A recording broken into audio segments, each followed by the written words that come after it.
Good afternoon and welcome to Polk County School Board's work session on this fine, beautiful day.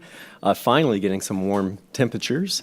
So I will now call this work session on January 23rd, 2024 to order. And I would like to thank everyone that's here for being with us today, especially our staff who's going to be available and accessible to answer any hard questions that we have to really bring some good ideas forward. So we're humbled to serve alongside of you, and I would say the most highly educated workforce in Polk County. So we really appreciate the service that you do in bringing our students forward towards excellence. I do have a few words to share with you before we begin, and this is our Who Are We statement. We are the Polk County Leadership and Governance Team. If we were to pick one phrase to define us, it would be student-centered, because when we come together to work, we lean on our diverse backgrounds and experiences to ensure that our decisions are focused on providing a high-quality education for all students. The four most important things to our governance team are: 1, operating with integrity; 2, respecting our students, staff, families, and each other; 3, establishing a culture where stakeholders feel valued, supported, and have opportunities for personal and professional growth; and 4, supporting an approach of continuous improvement to ensure student outcomes. 1, collectively, we need to work on behalf of the children we serve and find avenues of agreement so that we can govern the district in an effective manner. There is no acceptable alternative. We will always collaborate in a respectful manner in order to enhance opportunities for each student and staff members. We will not disparage others. Our students will thrive because we will remain committed to supporting the whole child. We hope to engage and empower our students. We definitely want to do that, and we value that, and the stakeholders around that, to create a community of lifelong learners. And at this time, I'd like to turn it over to Superintendent Hyde to lead us in our work session agenda today. Good afternoon, Mr. Chair, members of the board, members of staff, our community members. Thank you for being here this afternoon. Our first in our continuing effort to continue to highlight all of the amazing external partners that we have working in conjunction with Polk County Public Schools, our students and our communities. We continue that tradition here yet again today with BayCare. So at this time, I'd like to introduce Ms. Colette Boggs, Senior Wellness and Safety Specialist with BayCare, who will provide us a short presentation about their partnership with Polk County Public Schools.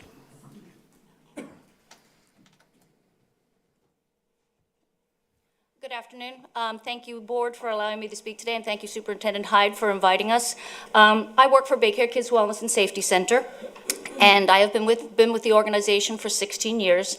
And part of what we do is turn around and we go into school and we educate kids on the importance of physical activity and nutrition. I'm going to begin this presentation. I'm active in all 4 counties. I better identify those counties. Polk, Hillsborough, Pinellas, and Pasco counties. We do our programming in all of those. Our effort right now is to extend our programming here in Polk County. We've only been in Polk County for the last 5 years. So I'm going to begin with our mission, which is basically a bold mission, I believe.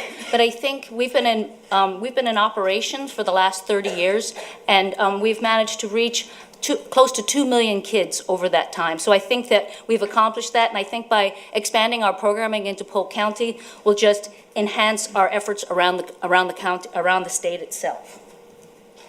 Who are we? We are basically an organization that, as I said, goes into schools and educates kids on the importance of physical activity and nutrition. We teach them also the ways that they need to be safe in the community, be it around water or bike and pedestrian safety. My staff consists pretty much predominantly of educators, which basically is a nice fix for the school district. Where we get our funding from is through the community needs-based assessment. That's what allowed us 5 years ago to come into Polk County and begin our programming. I'd like to thank our hospitals, Bartow Hospital and Winter Haven Hospitals as well, because that's where all of our funding comes from. When we did the last community needs-based assessment, which I'm sure you're all very much aware of, physical activity and nutrition was an important component of that. And we all understand that it's important for kids to be physically active, not only to maintain a healthy weight, but also to perform well in schools, particularly from the nutritional standpoint. But I'd like to point out a specific number here on this slide, and it's the 13% of people in Polk County have food insecurities. BayCare feels that that needs to be addressed urgently, and what they have come up with is basically a two-pronged approach. What they have done is they've turned around and they've partnered with Feeding Tampa Bay, and they've established 7 food pantries here in the Polk County area, and also by supporting our programming, where we go out and we educate not only children, but we also educate adults and families as a whole, either at large events or at nutritional workshops. As you can see from this next slide, these are some of the things that we would like to, that we've bought to other counties that we'd like to invest here in Polk County as well. We've got a myriad of different programs that we can do. We've actually been out here for the Great American Teach-In. We'd like to be involved in more community events. We did do Cyclomania already this year, which was a wonderful event out in Lakeland. We do have healthy heart programs where we go into the middle schools and we teach kids hands-only CPR, as well as the different ways to keep their hearts healthy. We started a couple of years ago with Polk Vision, where they identified 5 different schools that were in need of help regarding being healthy schools. It was Paget, Inwood, Medulla, Highland City, and Juanita. We are currently still active in four of those 5 schools. So from there, we branched out and we began working with the Head Starts. We are currently working in 70 Head Starts in Polk County doing pre-K programming. Our pre-K programming consists of Jermaine the Germ, which is obviously teaching kids how to wash their hands safely. We also have Josh the Otter, which addresses water safety. Here in Florida, it's the leading cause of death for children under the age of 4, so it's a very important program for us to have out in the community. We also have I Can Eat a Rainbow, which addresses healthy nutrition for younger children. And then we also have a program called Teddy Bear, which teaches the kids ways to feel more comfortable when they need to go get their preschool shots when they're going into kindergarten. In addition to that, we have what we call Weeks of Wellness. Our Weeks of Wellness is when we go in and we deliver all of our programming to every student in the school. We go in and we take the place of the physical education teacher, so it's not disruptive to the school itself. And what we do is we replace them for how many days of a week it takes. That will be determined by the size of the school. Some schools it may take 2 days, some schools it may take 5 days, depending on the numbers. So what we do is we go in and we teach all of the kids. We have 2 different styles of Weeks of Wellness, one which addresses physical activity and nutrition, and another one which I know is near and dear to the school board here, bike and pedestrian safety. So with the Weeks of Wellness, we go in and all of our programming is developmental and sequential and meets the state guidelines. For the bike ped, we don't actually use bikes anymore because we had to stop using those during COVID, and we don't have the ability to transfer them as of now. So we made a seismic shift, and instead of using bikes, we're actually using scooters for the K through 5. So for the K through 5, we teach them on scooters the importance of wearing a helmet, how to fit a helmet correctly. We teach them the hand signals, and we set up a course where they can practice all of these skills. For the K through 2, we focus more on pedestrian safety, where we turn around and we speak to them of edges, the edges of a driveway, the edges of a crosswalk, so that they need to use super caution at those points. So we have 2 options that we can offer for the elementary schools. And as I said, for the middle schools, we can go in and we can do Healthy Heart, which is the hands-only CPR. And we also have a bike ped program for them as well. That's more video-driven, and it's done in an assembly style and can be presented to upwards of 150 kids at a time. So we understand that that's a big emphasis for the school district right now, so we are more than willing to help out in any aspect possible with that. On this, you will see that what were the schools that we did attend in 2020, between 2019 and 2023. Most of those schools we've gone in year after year, and our curriculum allows us to do so because it is developmental and sequential.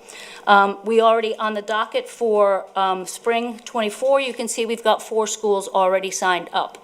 A shout out to Tiffany Kitchens and to Superintendent Hyde for their support in allowing us to bring the programming to the schools, and also to Tiffany Kitchens for allowing us to present at the in-service day for the physical education department back in August.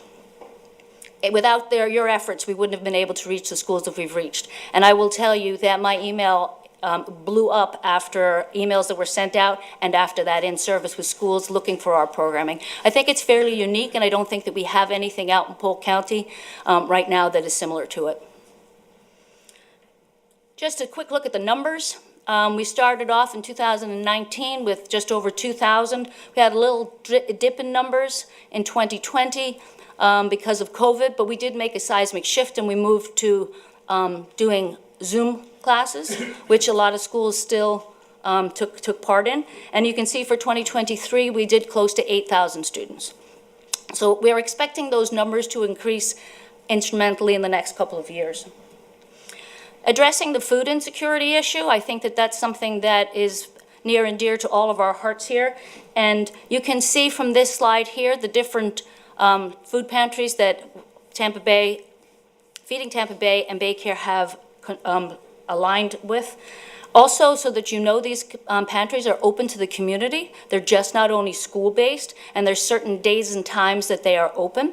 Families can go into these pantries and they can either get a bag of food or they can go in and physically shop in some of the pantries. One other thing I'd like to mention, we did make a big effort from BayCare standpoint during the summer to continue to provide mobile pantries to some of the schools out here in Polk County. Believe you me, it was quite hot when we were out there. So next steps. I will be presenting to the principals of Polk County at their next meeting in February. So hopefully we will get a little bit more traction there as well regarding our programming.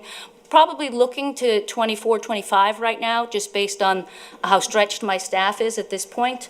I did speak to Superintendent Hyde about possibly getting some of the bikes out here. I need to see what kind of condition they're in and revamping them and having them stored out here so we possibly could get back on bike pedestrian safety. And then we want to continue to schedule out our weeks of wellness. And that ends my presentation. Do we have any questions? Ms. Miller? Hi, thank you. I apologize. I was a couple minutes late, but I was looking at this earlier, and there is a high need here. We've had even a tragedy this year with safety of our students on bicycles.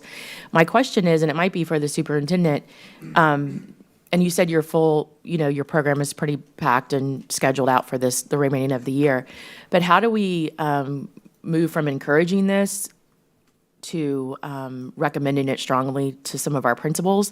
And is there a place where they can go to find, because they get so much in meetings, in principal meetings, do we have, and this might be for all the speakers that come, is there a database of these things that principals can look at to help support their schools? I wouldn't be able to speak to that part of the question, just regarding the scheduling. We are currently hiring another additional full-time person out here for Polk County. And if we have the ability to store some of the bikes and some of the things that we need, and they're more accessible to our Polk County people so they don't have to drive into Tampa to get the things that they need, I think that we can probably do more weeks of wellness on bike ped there. I was aware of the fatality out here, and I think that the need is insurmountable, and whatever we can do to support you in your efforts, we will do. Thank you, and I'll let Mr. Hyde respond to that. I do want to say, and it's just, we had a recent gift of a bike trailer that might be useful, so there might be opportunities for storage, I don't know, but I'm glad that Ms. Kitchens and that office is working with you, and we can follow up with that. Yeah, we do. A number of years ago, we had an MOU with Hillsborough County regarding bike and pedestrian safety, and the state supplied, we had 5 trailers on the go in Hillsborough County. When COVID arrived, the trailers were put to the side and the bikes were put to the side. As yet, I have been unable to get access to them. We do have a partnership out here in Polk County with the pedal pedal pushers, I think their name is. They work in one of the churches. And I know if I reached out to them, if we did bring bikes out here, that they'd be more than willing to help us revamp them. But again, that's something in process. The fact that you have a trailer is phenomenal. When we did the programming in the past, we would go and, to keep it simple, what we would do is turn around and give we teach the teacher, train the trainer, so they could then turn around and do the programming themselves. Thank you. So to address some of your questions. Sorry, thank you. Pedal power, my bad. Sorry. All of our schools have this already incorporated into their curriculum through physical education and their health classes. We also have multiple partners in addition to BayCare that work to provide similar services across the entirety of the school district. Again, this is why we bring these organizations forward, so we can highlight them individually. However, there is significant overlap. We did meet very recently for the first time to talk about options. In particular, one of my areas of significant interest is ensuring that all of our physical education teachers are certified to do bike helmet fitting. Because we do get a lot of donations, and there's a unique opportunity, as you know, every year after the holidays, a large number of students get new bikes, new scooters, new skates, and so it's increasingly important that we make sure that we're able to do the fittings for those students to help them properly wear that safety gear. As far as there being a repository for principals receive an email that is color-coded and sorted based off priority, based off content area, based off department, that they can refer to throughout the year. I don't believe at all that we overwhelm our principals with information. The reason why we manage the information the way we do is so that they don't receive multiple emails from different individuals each day, so we can coordinate and focus that information into one place. But there are multiple options for them as far as who they can follow up with to receive additional assistance and support. So, Mr. Nolte. Thank you for your presentation. I thought it was really, really well. I taught for 36 years physical education, and we had a unit every school year, because with all the water we have around here, I think water safety should be on top of the list, because it's so sad every summer lose one or two. And bicycle safety is super important too. So we taught it every year. But in Hillsborough County, when I was there, they actually had a school bus that would come around to the schools. We'd sign up for it in September or August, and we'd come out to the school for a week or two. And they had some awesome retired gentlemen would come afternoons and tune them up and everything. But thank you so much. You're doing a great job, and we definitely need to have everybody learn how to swim in the lakes and at least float, and learn how to wear a helmet correctly, and keep up the good work. Thank you, thank you. Thank you. Superintendent Hyde, just so that you know, I did do a helmet training for some of the physical education people at the beginning of January as well. Tiffany Kitchen set that up. If I recall, you and I talked about making sure that over the summer, we brought them all back for additional training. We could start the school year off with this again. That was one of the problems that we had to address last year. Board members, you may recall, we didn't actually address pedestrian and bike safety until December. Or just before winter break. So when you think about the curriculum and its pacing in the sequence, waiting till December to do bike and pedestrian safety, or November, was not appropriate. So we moved it to the start of the school year. We actually now do it twice a year. And high school, it's even included in the high schools during 2 early releases each year, so that we make sure that they have that information on the front end, so that they can not only be aware if they are the pedestrian or riding their bike, but that they're aware as young drivers of what to be alert and be looking for. And that's incredibly important, because drivers being distracted is increasingly becoming an issue. And unfortunately, as was pointed out, we had a tragedy as recent as this morning. And that is truly unfortunate, and my heart breaks for that community and that family. So this continues to be an area of sincere focus for us. Mr. Geary and his team have been working and will continue to work closely with Kib Long and Polk Vision. As you know, they were funded by the county, and there's a great deal of information out there, and so we keep pushing that information and content out. We keep making sure not only are we just putting it on social media, but it's in front of our kids, most importantly, and making sure that we're giving parents the tools that they can have these conversations with their children about how they can be safer going to and from school. So incredibly important for us, because as our community grows and congestion increases, the likelihood of accidents happening also increases. So we're very grateful for partners like you. Ms. Fields. Thank you, Superintendent. I want to thank you for, again, bringing in an organization that, for me, I didn't know a lot of the information, and the resources are available.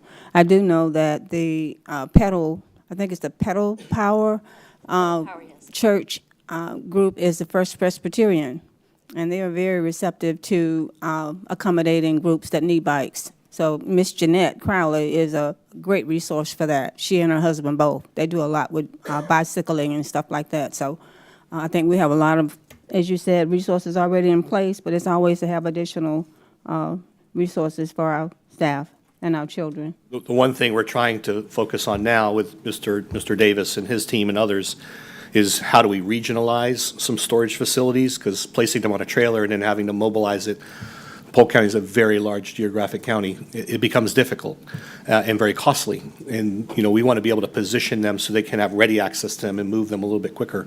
So we are currently continuing to look for space at our warehouses and our partners that we can put additional bikes out so that our students can practice with those as well. And we'll definitely make sure that that bike trailer is part of that plan, because there are some portions of our community that might be better served using that trailer as an option. So I see no further questions. Thank you. Okay, thank you very much. Board members, the next item up is the fiscal year 2022-2023 internal funds audit. I would like to bring Alain Nunez, Senior Director for Accounting, up to the podium, and he will introduce the presenters and the rest of our team. And I see Ms. Matthews is here as well, so I didn't know, Carol, if you were going to join them or, okay. Good afternoon, board members, Superintendent Hyde, Mr. Bridges. This item before you is, as the superintendent said, it's the audit report for our fiscal year 22-23 internal funds. With us today is Ms. Jennifer Christensen from Carr, Riggs & Ingram, the external auditing firm that performed the audit for us, here to present the audit results. I'll turn it over to her. Thank you. Good afternoon, everyone. Thank you for the opportunity to present the financial statements. What I'm going to go over today is I'm going to go over a little bit of the financial statements comparing the last year to this year, and then go over some of the required communications that we have regarding the audit process. And then we'll go over some of the school findings we had and the results there, and then some of the district-wide recommendations that we have. So looking at the financial statements, I just wanted to point out, you know, with the internal funds, as a reminder, this is one fund out of the district, and this is the fund where students raise the money. It's the field trips, the fundraisers, the prom tickets, and so it's that's the nature of the receipts and the activity that goes on in that fund. So if you look at the some of the key financial numbers that I have here, you'll see that you know, our assets increased. Liabilities are going to be a lot smaller, and that's due mainly to the schools, you know, are ending in May. Usually they pay their bills and everything's kind of wrapped up by June 30th. So we would expect liabilities, which is mostly their bills, their accounts payable. Then as you look down, you'll see additions and deductions. So we had $13 million in additions, which is revenue, and then we had $12 million in deductions. And so I did want to point out that we're getting closer to that pre-COVID level. During COVID, activity decreased quite a bit because, as you know, we didn't have, you know, those events. We didn't have a lot of fundraisers, field trips. And so when you look at the 2023 numbers, you'll see that we're getting we're back to about 2019, 2020, where we had about $13 million in revenue. So, so we're kind of creeping back up there. As far as the financial statements, we had an unmodified report, which means a clean audit opinion. And for our audit adjustment, we only had one adjustment, and that was one that was provided by the client just during the audit, and it's to adjust the allowance for the doubtful accounts. So that's going to be basically a timing difference that we have, and only because the school board approves the write-offs of accounts receivable, and I know we talk about this every year, but where for our audit, under our generally accepted accounting principles, we have to allow for that accounts receivable when it's deemed, you know, likely not to be collected. So there is just a timing difference there. As far as we're required to disclose any sensitive footnotes that we had in the financials, and there's not a lot of that in the internal funds. They're pretty straightforward, the student activity funds, but one footnote that we do have is we do have money invested in different investments, but there weren't any concentrations that needed to be disclosed in the footnotes where you have, a large amount of your money invested in one investment. It's diversified across several different accounts, and so that would probably be the most sensitive footnote, but there's really was nothing in there that was like a high risk or anything to bring to your attention. Some of the required communications that we have for the audit, we have to disclose if we had any kinds of disagreements with management, and that would be over accounting principles, how to apply them, if we came across any adjustments and they refused to record them or didn't agree with them. We didn't have any such disagreements during the audit. And everything went very smooth. The audit is and I mentioned this later in the slide, but the audit does kind of require a full team effort as far as the CRI team, but also we work with Carol and the internal audit team, and then Align and his team. I can't emphasize enough how much information we ask them for during the audit and how much they pull for us. And the accounting department is so quick. Anytime we give them the long list of items, we have it, immediately. So that definitely helps contribute to the success of an audit. As far as consultation with other accountants, we're required to disclose if we're aware of the district consulting with other accountants about accounting policies, and we're not aware of any such consultants. As far as internal funds, there were no new accounting standards this year that were effective, and so, nothing to our knowledge. And then with fraud and illegal acts, if we came across something during the audit, we would be required to communicate that to you as those charged with governance, and we did not come across anything like that. We're not aware of any type of fraud or illegal acts within the internal funds that would cause a material misstatement to those financial statements. Our audit is kind of broken up into two different parts. One part is we audit the account balances, and then the other part is compliance testing. And the compliance testing is really the bulk of our time. And what we do is we perform testing of compliance at 100% of the schools. So we pick samples for every school, and we're looking at compliance with the Florida DOE Red Book rules. We're looking for compliance with school board rules and compliance with the internal funds manual.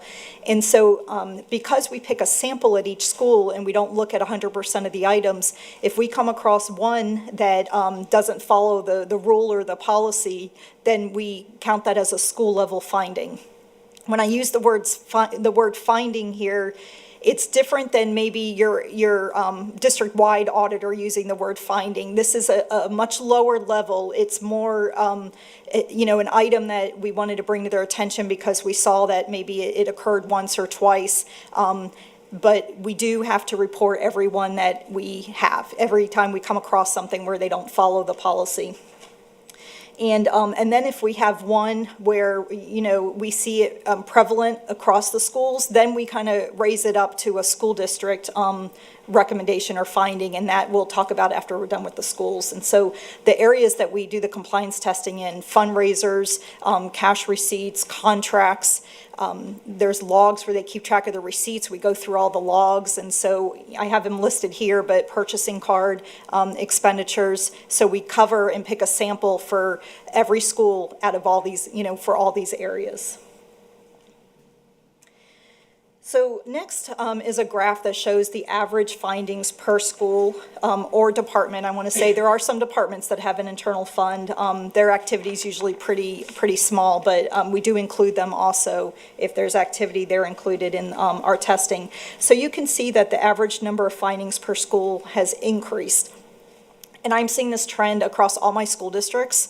And it's mostly because of COVID, because during COVID, the activity internal funds did decrease quite a bit. And so with that, we had less findings because there were less fundraisers. So when we're looking to see if the fundraiser form was approved ahead of time, well, if there's less fundraisers, chances are we're going to have less findings, less that we come across. So there has been an increase in that. I'm curious, I do think it's going to taper off, or that's my expectation, I guess, for the future for all my districts, is that we're going to see that taper off or even kind of go back to decreasing in the future. But I am seeing a spike in the amount of findings that we have for internal funds. So next, I'd just like to show a detail of how many schools had 0 findings, 1, 2, 3, 4, 5, or more. And going through here, really, when I compare it to last year, the biggest difference is really in the schools with 5 or more. Last year, we had 4 schools in that category, and this year we have 12. The other categories stayed relatively consistent as far as the percentage. And so a lot of times when it comes to the testing that we do, it could be, there's sometimes a lot of turnover at the financial secretary level, and even, there could be a period of time where there's a gap where they may not be able to fill that position and somebody else is trying to fill in for them. And during that time, there may be instances where, deposits aren't made timely, or, there might be a rule that's not followed. So sometimes you'll see that where there's just some isolated cases where those schools might have a high number of findings that kind of throws off some of the numbers, but this is the breakdown. So next, I wanted to go over the most common findings, and I compared from 2022 to 2023. So you can see at the top of the list, we have deficit account balances. So basically, what that means is in total, the school's balance is positive. They don't have a negative cash balance or anything, but in their individual fund balances, so it could be the football team or it could be the 3rd grade account, had a negative balance at the end of the year. And so for each of these findings, we require that the school gives us a response for them. And so I did talk to the schools that had these, that it is a large increase having, going from 11 to 28. And so, I was kind of curious why that was happening, but there were different reasons at different schools why they had deficits. A few of them told me that it was because they get reimbursed. There might be an outside organization that reimburses them for expenses, and they just didn't request the reimbursement early enough. Or the thing that's getting reimbursed, they didn't spend the money till the very end of the year and just didn't have time. They got reimbursed after the end of the year. And so, in some cases, they meant to use budget funds and they used internal funds instead. So those items they're hopefully able to rectify, and they either got their reimbursements after the end of the year, or they're able, if they need to, transfer between budget and internal funds. But some, and a couple just weren't monitoring their balances and they overspent them. So those were some of the different reasons we had. Then when you go down to the next common findings, I wanted to explain number 2 and 3, official receipts not properly accounted for and reported monies collected forms not properly accounted for. So these are 2 different types of receipts that they have at schools. And anytime a receipt is voided, the school is required to keep all the copies of it. And that's just a control in place so that somebody's not collecting money, writing receipts, and then just saying the receipt was voided. And sometimes a teacher could write a receipt and they mess up on the amount or, the name. And so they don't think anything about it. They may throw it away. And then later when the financial secretary asks for it, they say, well, I threw it away because I messed up on it. And they don't realize that they're supposed to, keep those. And so that's what makes up some of these. And then the other part is at the end of the year, the financial secretary has to, there's a log where she has to report what receipts she has left on hand at the end of the year. And that gets sent down to the district, and somebody at the district actually reconciles it with the receipts they used during the year to make sure that that inventory at the end of the year, there's no gaps, there's no receipts that aren't accounted for. And we did see an increased number of schools where the number they reported on hand, there was a gap. There was, there were a couple that weren't accounted for. And during the time, the district employee or the person at the office here did reach out to the school and said, I noticed there's a gap here. And then a lot of times the financial secretary maybe said they filled out the form wrong, or, they weren't sure that the number might have been wrong, or they later found the receipt. And so the control in place for the district to look at it was working. But the way we still report it, because it's the school, that didn't complete the form correctly. And so I wanted to mention that because it almost sounds like, when these receipts couldn't be accounted for, that maybe there's money missing, or, and it's nothing like that. It's usually the voided receipts or receipts that weren't used, just not being tracked. And really, I think it may be that just explaining to the financial secretaries how to complete the forms, or, it may not be as straightforward to them, or they, they're having problems completing it.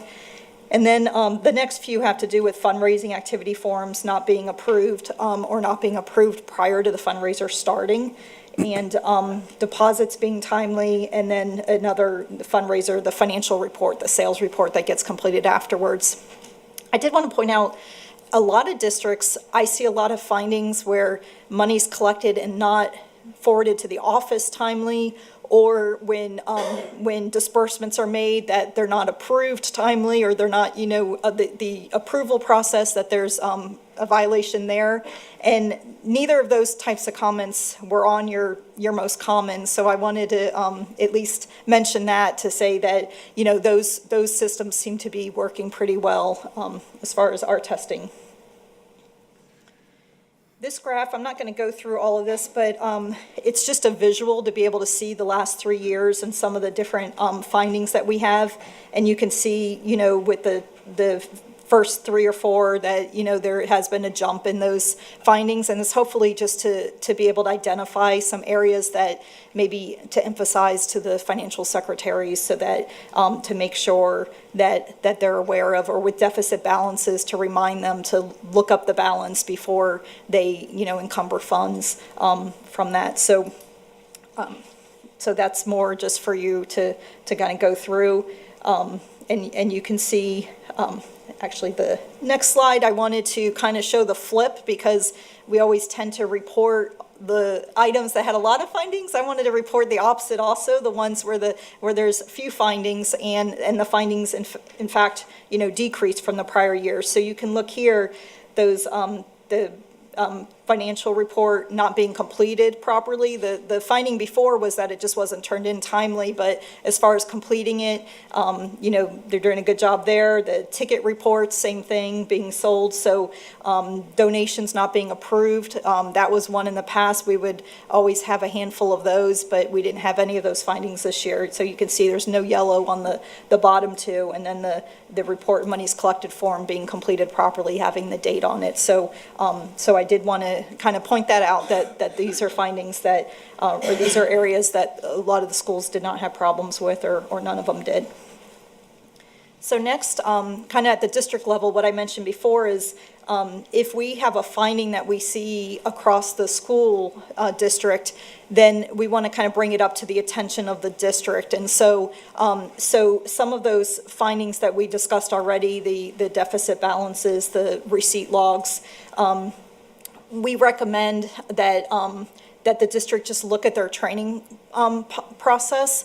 And I know, I was telling Aline earlier, it's a challenge geographically. Some of my other districts have in-person training, but they're even in Orange County, it's a big district, but geographically it's not as big. They can meet in the middle, and it's not really as large as it is here. And so I know that's a challenge, but I think the in-person training, or at least occasionally, you can do things over Zoom or over video conferencing. Sometimes that works, and sometimes maybe it doesn't. But I just suggested that they look at the frequency of their trainings, the type of training that's being done, and there could be a mix. Some of it could be, over like a Zoom type platform, but I know with the amount of turnover every district seeing that at the financial secretary level. There's a lot of turnover, so it's a challenge because you're constantly having new people come in and having to train them. So I do recognize that and appreciate that it is a challenge. It's not as easy as saying, let's just do all this training, but that is what our recommendation was. And also in hand with that is looking at the manual, the internal funds manual, and updating that, the handbook. And that's the handbook that has all the rules in it, the processes, the procedures, and just kind of giving it an update. So I wanted to, and this is, I know, a large, but I thought it was important to put the entire management's response in here.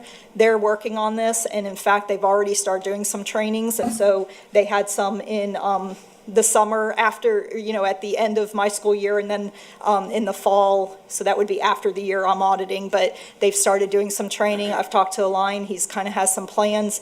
They're working on the manual and updating that, so I'm happy to see that that's something. I think before I even made the comment, they already had plans to look at this and to start doing some things maybe a little different, or knowing also, what some of those challenges are, but they have been putting forth effort to address these. So these next slides, I just have his response on here on what they have done since then, and then the manual also. I know that's been assigned out, and that's being worked on. Then we have what we call improvement points, which are just like the general business practices we come across when we're doing the audit that we just want to share with you. So it's not an internal control issue, it's not a material weakness, but it's just an improvement point, and there's some IT general controls. And when we're doing the audit, we're not doing a full IT audit. We're just trying to gain an understanding of the IT environment. So these are just some more high level, I guess, type items. And so I have talked and shared these with the IT department, and so they're aware of these. Security training, there is some IT security training. We just recommend that it's required for every employee. There's just so many people out there trying to hack for information, and ransom, holding information ransom, that even though even a few years ago, people thought, well, it's not, it probably wouldn't happen to us, or it's not that big. It's happening all the time now. And so it's just, training, and it could be, at our firm, I think it's a couple hours every year, and you're doing it on your own time, or like at your own time, at your convenience. So it doesn't have to be anything very intensive, but it's just a recommendation we have. And then testing the disaster recovery backup on an annual basis, and then the change management policies if there's a change to the software or the IT systems. And so again, I wanted to mention no material weaknesses in the internal control report. So nothing that we came across that needed to be reported. And that is the end of my presentation. Any questions or comments? Ms. Fields? Thank you, Superintendent Hyde.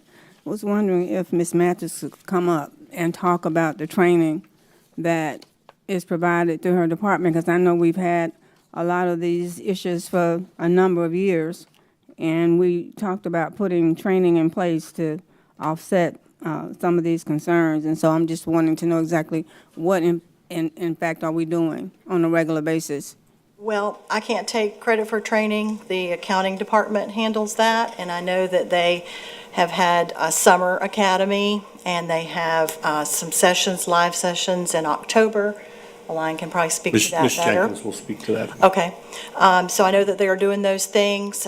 We do have material out on the website that you can reference. One being the internal account, not us, but the district. The internal accounts manual, which, as she mentioned, needs to be updated.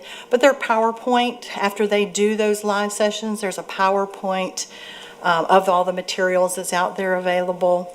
One thing that my department does is After this audit is presented, as of today, I do a summary and send that to all of the schools so that they can see, maybe they didn't have a particular finding, but they can see what other schools have had. So that's a form of training to help prepare them for, an audit in the future. So, and I'll hear from Ms. Jenkins, but I'm trying to go back and think from past years. Has your department never been involved with the training? Because I thought at one point in time your department was. We did have a course out there. It may be a bit outdated, but an online course. And we have assisted the accounting department. They headed it up, but we have been there, as an assistant to that in live training sessions in the past. Okay, thank you. And Ms. Jenkins, thank you. I had an additional question that you can answer, hopefully, please. Is one of the factors turnover in staff? Do you think that's one of the factors as far as the training and how sometimes that training can be lost because the person that knows it all is no longer there? Yes, ma'am. Turnover in staff can affect it. One of the things that we've done is we've collaboratively worked together. We've worked actually with Ms. Winchester and also with Mrs. Pasco with purchasing, payroll, budget, finance, accounting. We've brought everyone together and done a couple different academies. We're also refining sort of what I like to call a secretary handbook. And we've been looking at expanding to actually find a permanent site here at the district so that secretaries can come in, they can be trained on Focus, they can be trained on SAP. We can make sure they have all the tools that they need in order to do their jobs well. It's different people learn different ways, so we're trying to reach out with both online, in person, to have a reference document and to be there to support them. Thank you. So, Ms. Fields, I'll also address part of your question. I did ask Mr. Warren to provide me a list of how many positions we've turned over in the last 3 years. Specific to this, because I do believe that training, and I do also believe very strongly that the min quals that are established for these positions are insufficient. So time in seat does not prepare one to be the financial secretary at a school. Specific training in auditing and finance does. And so we will be revising these job descriptions to ensure that before someone's even eligible to apply and be interviewed for this position, that they have the skills in order to be successful. And then we'll provide subsequent follow-up training. But those changes will be taking place, and the board will start seeing those modifications to job descriptions in short time, because this has been part of a systemic issue where, again, especially for certain positions, it's been more about time in seat qualifying someone than the skill set and the specific trainings within specific areas. And so it's more important for us, just as we would with the trades, for example. We wouldn't hire a carpenter to do electrical work for us unless he or she has the certificates and the training in electrical work.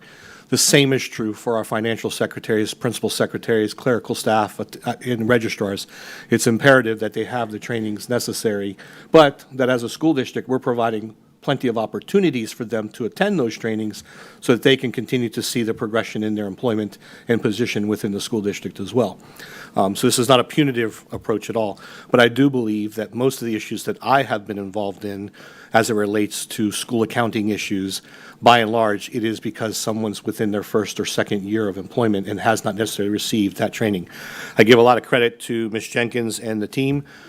Based off last year's audit findings, they already started to implement these things for our current school year we're in. So the summer trainings and things that we're talking about already occurred in anticipation of going into this school year. So, and right now, some of these trainings are voluntary, but again, that will have to shift as well, and they will be required. Very similar to how we provide, or we have requirements for recertification, refingerprinting, those types of things. We may put some of these positions or recommend these positions be put on a 2 to 3 year cycle where they must attend a retraining or re-educational process to make sure that they're up to speed with any changes that we may have in our accounting systems. That typically will happen anyways when there's changes in the accounting manual and procedures, but we want to make sure that we create a consistent process to review and revisit to make sure that they have those skills to be successful in their roles. Thank you. I will say that in past years, way back years, it was a lot worse than it is now. I mean, I'm not making any excuses, but I'm just saying we're making progress, but we still need to keep working on some of those things that I consider to be minor, but with training, as you just referenced, can rectify that. So thank you. And for some of these, Ms. Fields, I think if I could, you know, I think at times the people involved are busy doing the day-to-day in the school and don't realize the importance of having the fundraising form signed before the activity takes place. It's a finding, not a significant finding, but it's a procedural breakdown. And so we've got to reinforce that and reinstill the expectation that that take place. And I have a feeling that more likely than not, it's sitting in an inbox on someone's desk waiting to be signed and may have been there for 2 or 3 weeks before somebody actually gets to it. But we'll address that as well. I mean, I think there's some important pieces here, but it's the little things that matter. And so if we excuse these, then the big things start to unravel around us as well. So we are trying to emphasize these areas very highly. So thank you for the feedback, though. Yes, sir, thank you. Ms. Miller. I have a question just to confirm on the presentation on page 11 and the reductions from previous years. I had noted when I was reviewing this that for 2022, when we look at the donations over 500 not approved by the school board, and we're looking like we're staying steadily for 21 through 22. When you showed nothing for that 22, 23, was that because we've reduced that to 0? Yes. Yes, Okay. I'm sorry if that wasn't clear. So for the last two, there's no yellow bars because we didn't have any of those findings this year. Okay, well, So we tested, yes, and that's why I wanted to bring this up so that you see not only the ones that increased, but there are findings that decreased. I appreciate that, and thank you for asking about the training, because I think that's with a lot of our systems, that they're people systems, and when the people are gone, it goes with them, the knowledge goes with them, and we see that over and over again. And so the fact that we're putting things in place to have systems and procedures, I think that will help us in the future to get even better reports. Thank you. There are no further questions or comments. Thank you.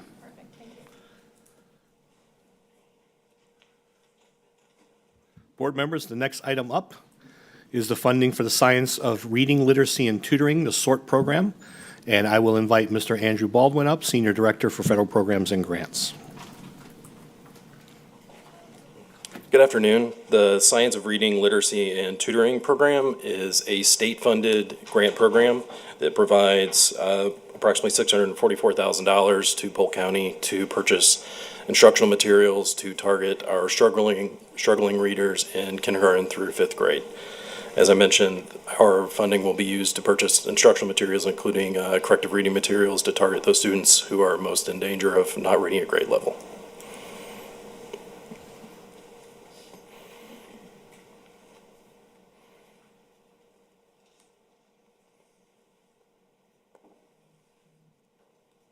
Seeing no questions, thank you, Mr. Baldwin. Appreciate it. Next item, I'd like to bring Ms. Candy Amato forward, Senior Director for Office of Charter Schools, in regards to Polk Pre-Collegiate Academy Charter Contract Modification.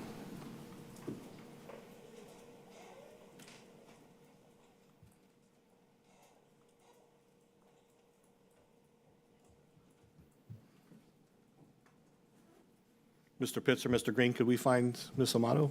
There she is. Okay. No seconds. There was a very long pregnant pause there for a moment. Right? Thank you, Ms. Amato. All right, good afternoon. I apologize. I thought I had a few minutes to stroll down here.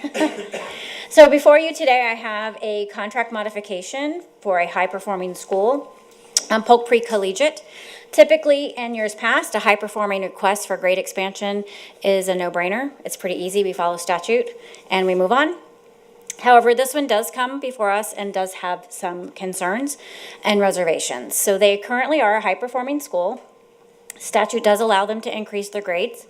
They're requesting to add grades 6, 7, 8, 11, and 12. They currently serve grades 9 and 10. Statute language does permit this. However, they currently have 33 students sitting in their 9th and 10th grade. They are approved for 100 students. They have 3 staff members. 1 staff member has 8 preps. 1 staff member has 5. And their 3rd staff member has 6 preps. So that is a lot of preps for one teacher. So they are teaching multiple subjects. Staffing does become a concern because if one of those teachers leaves, that one person who's teaching maybe English and science, you now need 2 people to fill that role. So there is some concern with staffing. They want to start by adding just grades 6, 7, and 8, and then roll their high school as their program grows. I asked for a staffing plan of how they would accommodate those students in middle school. They did not send a detailed staffing plan. They indicated they would hire 3 teachers. I don't know what that looks like. I've asked for information to clarify how that would be done. I have not received anything to date. Their high school, they currently do not offer any AP coursework. They do not offer any foreign language. They do not offer any fine arts. So I'm concerned how some of the 9th and 10th graders are receiving some of those requirements that they need for graduation. And the biggie is there are financial concerns. Last week, the finance department and I collaborated and sent a letter. They are not in a deteriorating financial situation according to statute that allows us to put them into corrective action. However, if they continue down the road that they're currently on, by the end of January, they will be in a negative financial status. So we just kind of gave them a courtesy letter requesting some information. We are concerned and to provide us some feedback. They have agreed to provide us their January financials mid-February when they're completed. Ms. Wyatt? Thank you, Superintendent Hyde. For the school, what was their school grade? Did they get a grade last year? They did. They did maintain their A, Okay. but that was based on 18 students. Okay. My concern, which I think is similar to yours, is that they were high performing because of history. They were in a very different position that led them to become high performing.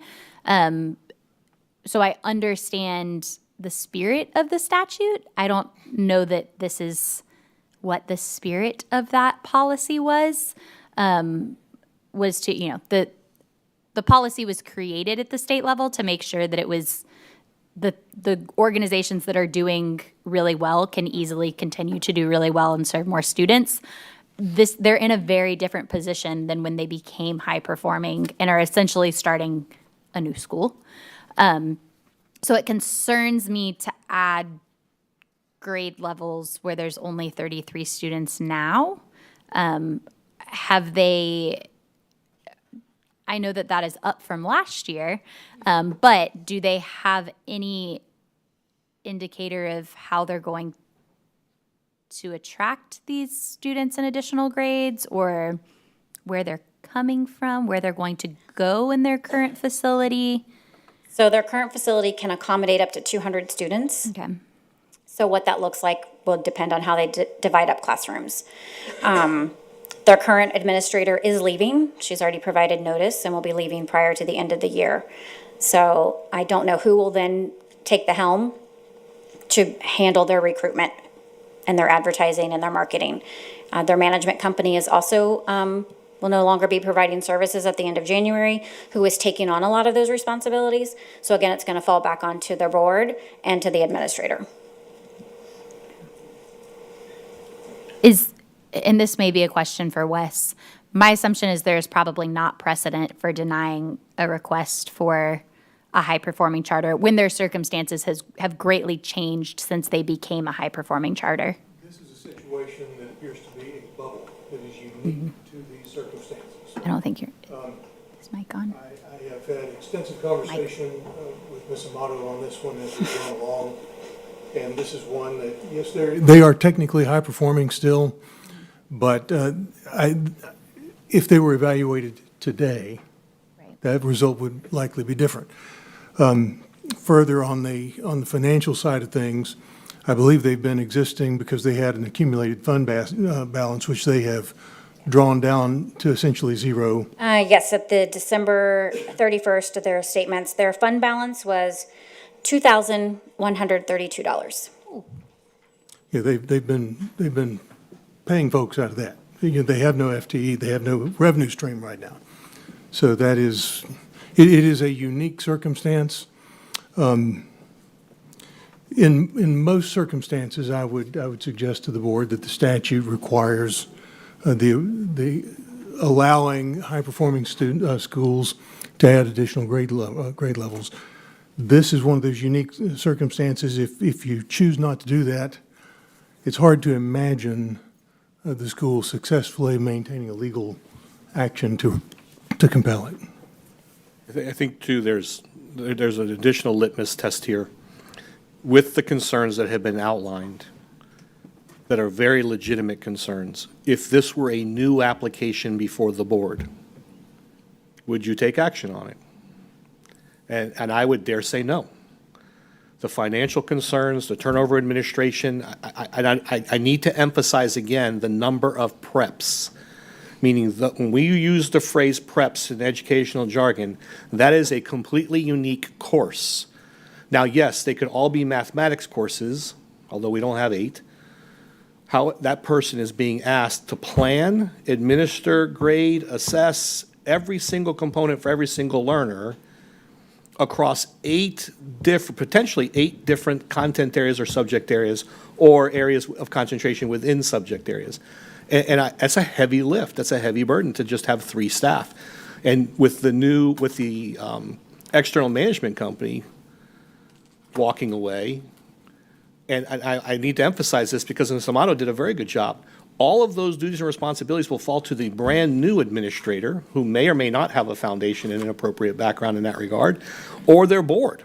And so there's a lot of very legitimate questions here about where we go with this. And as far as approving this, I think at a minimum, we delayed, I asked for this item to be delayed so Ms. Amato could seek additional input. At a minimum, I don't believe the board should take any action, as you won't be taking action today, as I recall. But at a minimum, the board should delay until we get the financial analysis that's supposed to be due to us mid-February, Correct. so that you can make a more informed decision. So, Ms. Miller.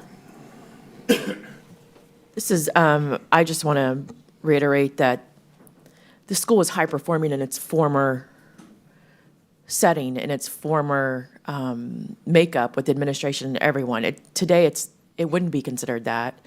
To protect all students, and I think, everyone, I think, has good intentions. I'm cautious, and I haven't asked their board, why in this rebuild that they're doing, that they're being that aggressive and seeking more seats when they haven't been able to sustain the current grades they have. Like, if I was planning this school, and I'm not, I would build from where they are before I try to add all of those seats. So there has to be a vision that I just am not seeing. But I have great concern with the finance part of this. I have great concern with student numbers on this, and the fact what you just listed is not available, because parent choice is very much important to this community, but making informed choice on what's available, I think, is where we need to work on this. So I cannot, I would not be in favor of making these changes right now, and I would want to see the financials as it continues. And not having an administrator, not having an oversight company,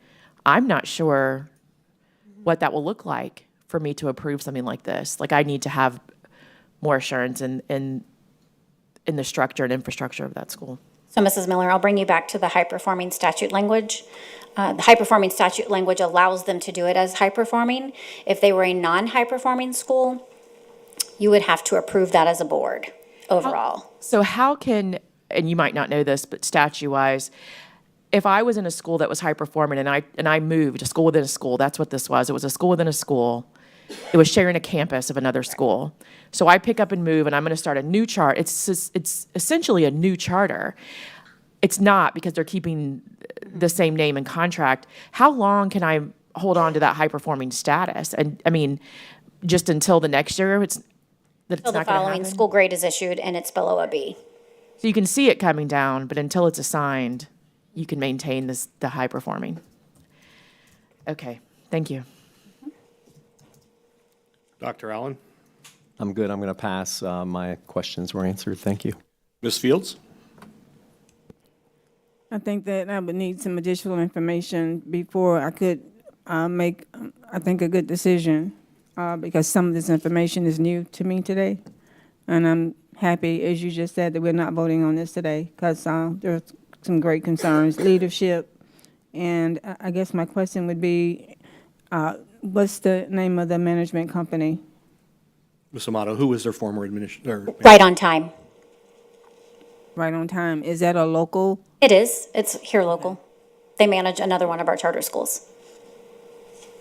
So, I have provided you their draft minutes from their last board meeting. They were attached to the agenda item. There are some key components under the finance updates that may provide you some additional information. I also need to make sure you are aware, they are, because they are high performing, they technically, by statute, again, are only required to submit their financials quarterly. So by them graciously agreeing to provide us Januaries, that is actually above and beyond what statute allows them or permits them to do. So we were thankful that they did agree to provide us their January financials at the end of February. However, technically they don't have to provide us their next quarter till the end of April, which causes a problem when we're trying to monitor their financial stability. Ms. Wyatt.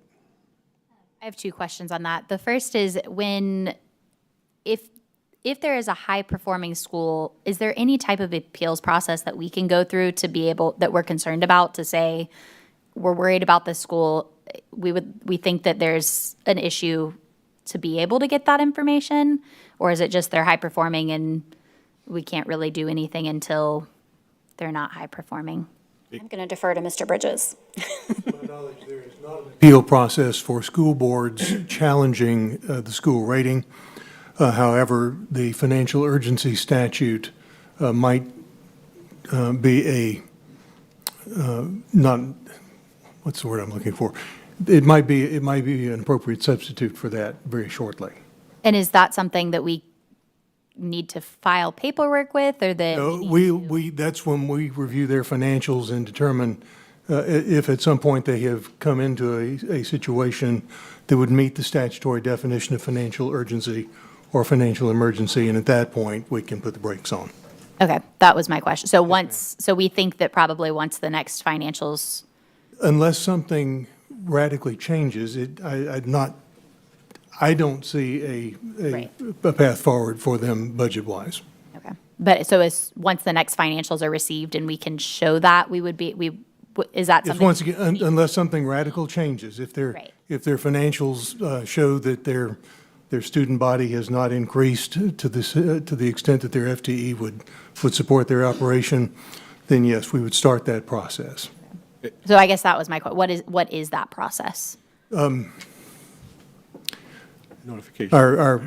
Our financial folks might have the particulars of it, but it basically what happens is when they reach a certain point, the district serves a letter on them notifying them that they've been placed or that they are in financial urgency. I believe we're also required to communicate that to the state board.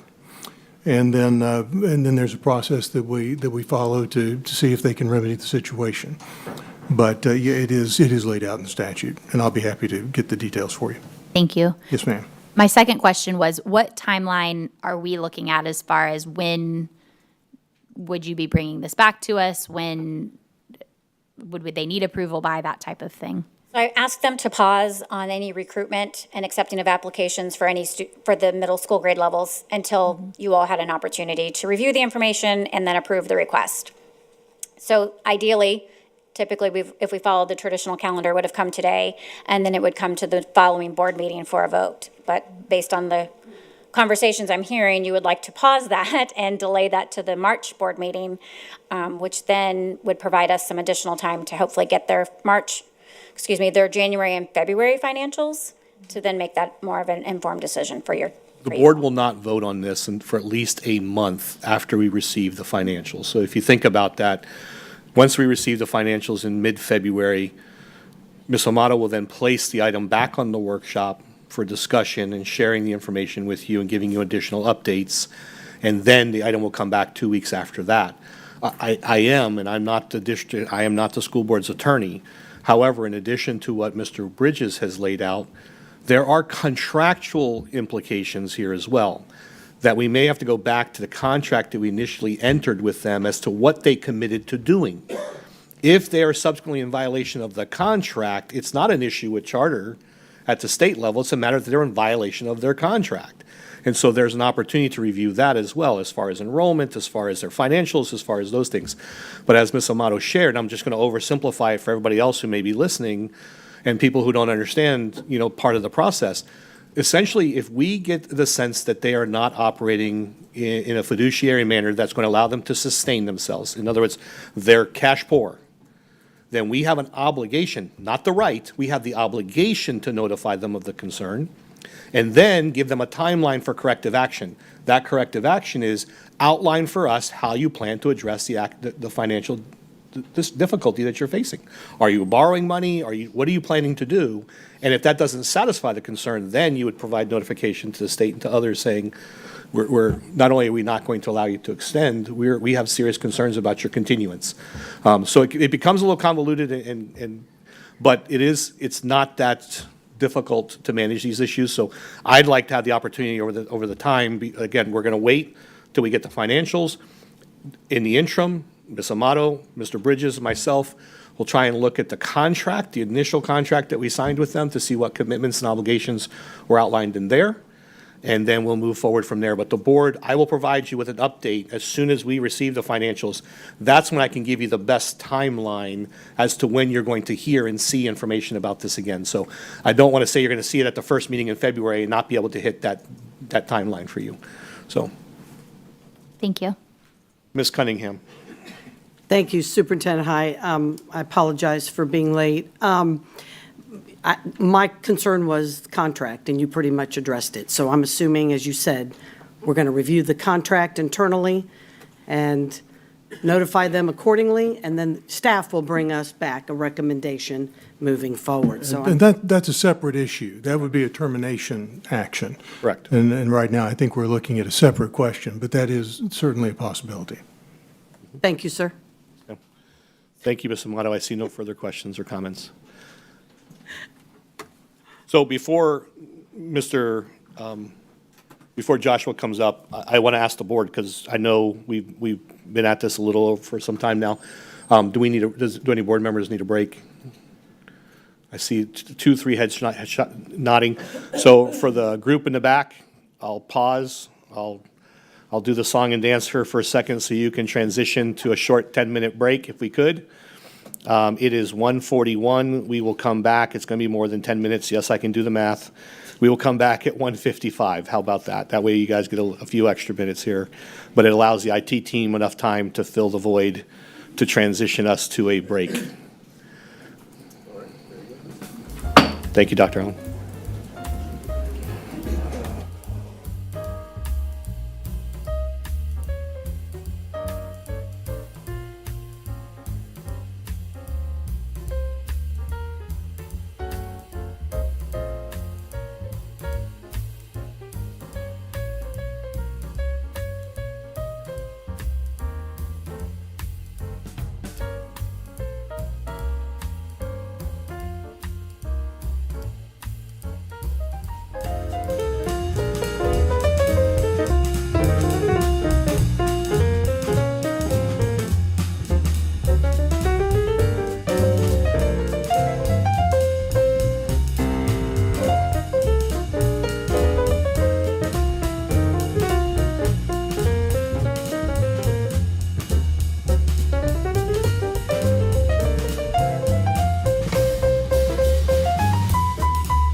Right, at this time, I'd like to call this meeting back to order and turn it over to Superintendent Hyde to finish off our work session today.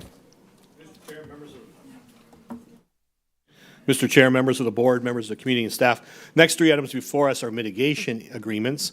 And so at this time, Mr. Joshua McLemore, Director of Facilities Planning and Real Estate, will walk us through each one of these items. Good afternoon, Mr. Chair, members of the board, Superintendent Hyde. So as the superintendent's already alluded to, the next three items on your work session agenda this afternoon, as well as your board meeting under consent tonight, all deal around with mitigation agreements. But before I get too far into the weeds and go into more detail about each of these agreements, I believe it prudent that I first provide you a background as to how and why these items are before you today. So without going too in-depth into the principles and concepts of growth management and urban planning, which would probably put a lot of people to sleep. The best part, one of the main things we have to comprehend is in order for future or for new development, even existing development, to be supported and to grow, they all rely on something that many of you you've heard in passing called public infrastructure. Some basic examples of public infrastructure include your potable water, wastewater, first responders, roads, schools. Schools are part of public infrastructure. The next concept to be mindful of as we go along this conversation is the term that some of you may already be familiar with, and that is the term of concurrency. Another way to think about it, concurrency, is interchangeable with capacity. Pretty much, is there enough capacity or concurrency to support an increased demand as it relates to a new project? To give you some real Cliff Notes version of some Florida statute language as it relates to concurrency, in 1998, the Florida legislature established optional implementation of school concurrency. Moved to 2005, the legislature made it a required aspect of it. Fast forward to 2011, the legislature amended that requirement and then made it optional. This only left sanitary sewer, solid waste, drainage, and potable water as the only public facilities subject to statewide required concurrency, meaning you had to have concurrency in either of those aspects before your new project was approved. In Florida Statute 163.3180, again, if you have trouble sleeping, read that chapter. This covers concurrency. But in that first paragraph of that statute, it allows local governments to extend concurrency requirements to other aspects of public infrastructure. And in 2013, the Polk County School Board, along with the county and 15 of the municipalities, did just that. They entered into an interlocal agreement, officially known as the Public School Facility Planning. More commonly, it's referenced as the Interlocal Agreement, or even shorter, ILA. Each day, your facilities planning department reviews all new residential development proposals from concept to final approval. Again, this is no small task for two people, but I cannot emphasize the complexity and the in-depth analysis that has to go into it when we are reviewing the new developments and trying to project and predict the impacts of the increased demand these developments will have on our public schools. To put it another way, if you were to add all the planners from between the county and the cities, that's over 20 planners that do a similar review. So again, it is a very tall ask, but we do it every day. And by and large, in most part, most of the proposals go through and they receive their binding concurrency because there is either adequate capacity at the zone school or an adjacent school, or we already have a planned school on the horizon. However, with the continued growth that the northeast corner of the county continues to experience, that's no longer the case. We're out of capacity in terms of what we have today and what's on the near horizon moving forward. This is also kind of a great plug-in that our next capital improvement project series is actually about growth development and how we manage it. But we'll cover that in February. So what happens when a development is unable to achieve a concurrency at the school level? Our interlocal agreements and Florida state statute says that there are several options. One, the development can wait and hold off. Not a very popular choice by most developments. Wait to see if concurrency somehow becomes available, either as a result of rezoning or a new school comes online. The other is contribution of land, the construction or expansion or payment for land acquisition or the construction of a public school or the construction of a charter school, but it has to comply with all Florida building code and DOE code. That is not a small ask. There are a lot of requirements. It's not just a matter of you can meet building code. Now you have to also meet a laundry list of DOE requirements in order for that building to function as a school. The following three agreements are actually looking to take that second option by providing a payment to the future construction of additional school infrastructure, either additions or a new school, in order to offset their direct impacts that they're going to have on public infrastructure, specifically the school infrastructure, but only to the extent where these developments are lacking the capacity. So now, before I go into each of these agreements, are there any questions about mitigations?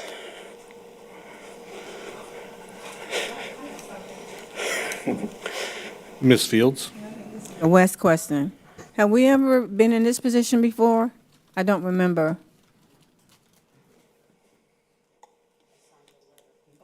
Do we have one? I think it does seem, I don't have specific recollection, but my friend Mrs. Cunningham does. Been a long time then, Yes, because I ma'am. don't. It has been a while.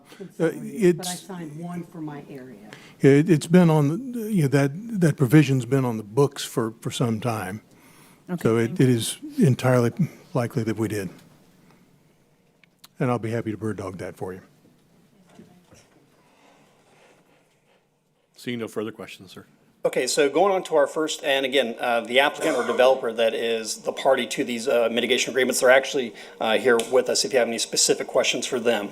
And again, as we've gone through this whole process for these mitigation agreements, we have spent an enormous amount of time making sure we do our due diligence, we're following our interlocal agreement and state statute. So again, I can't thank Mr. Wes Bridges on this because these are unfamiliar chartered waters that we're having to navigate. And it's definitely one that we have to get right and correct the first time. Otherwise, there could be complex issues down the road for sure. So again, our first mitigation agreement is for a new development called the Windstone Subdivision.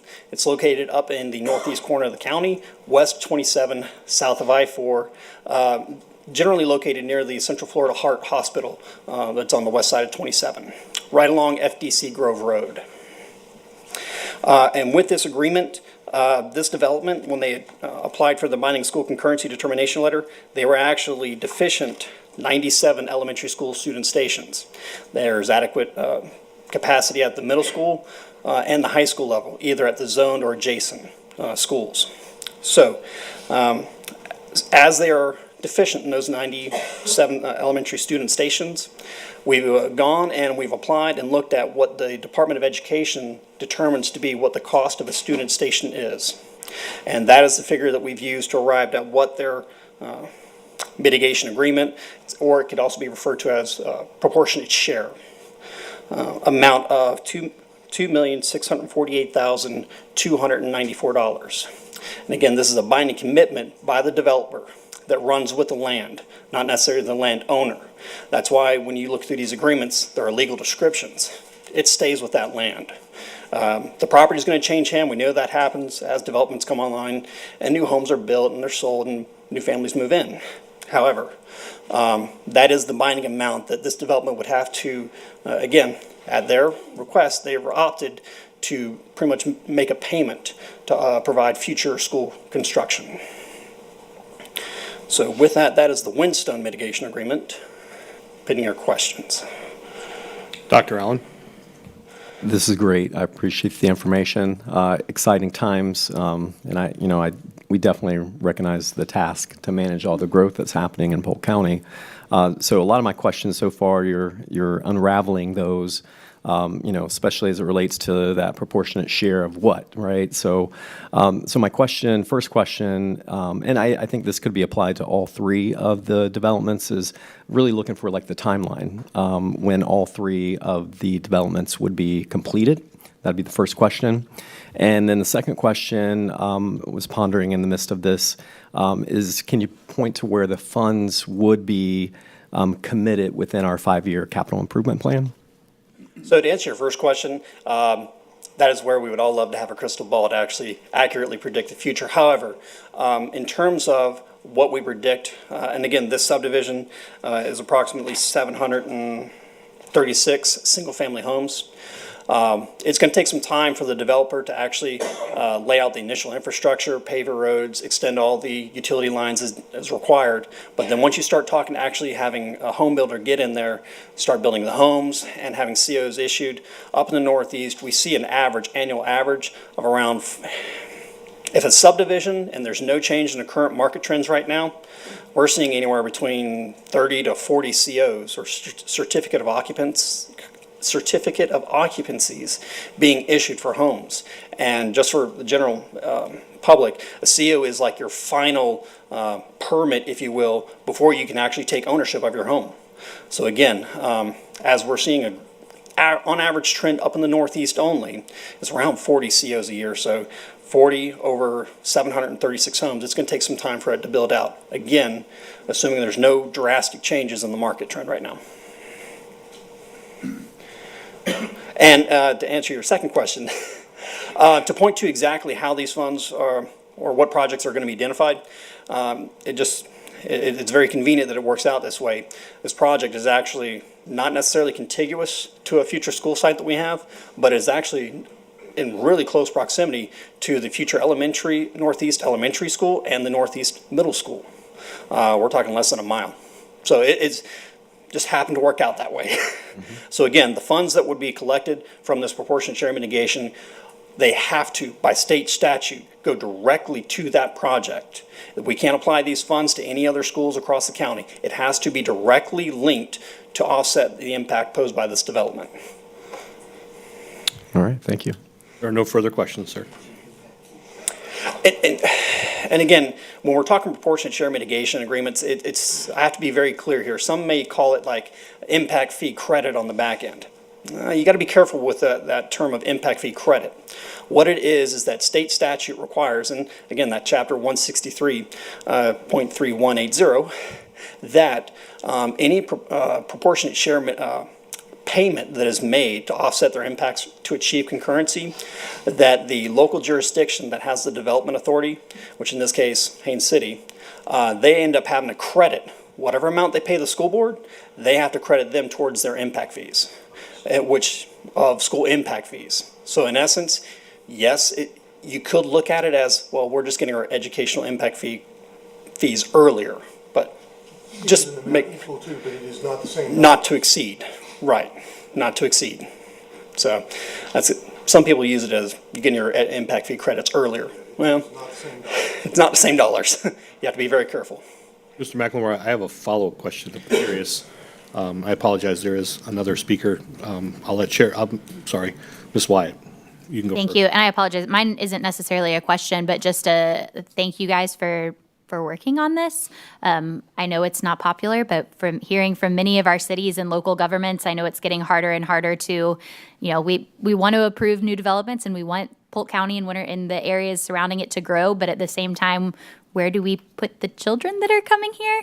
And with an additional 6,000 to 8,000 students a year, that is 3 very full high schools every year, essentially showing up in our county, which is exciting to have them here, but also we need somewhere to put them. So we appreciate you guys working on this. I know it's something that we haven't done in a very, very, very long time.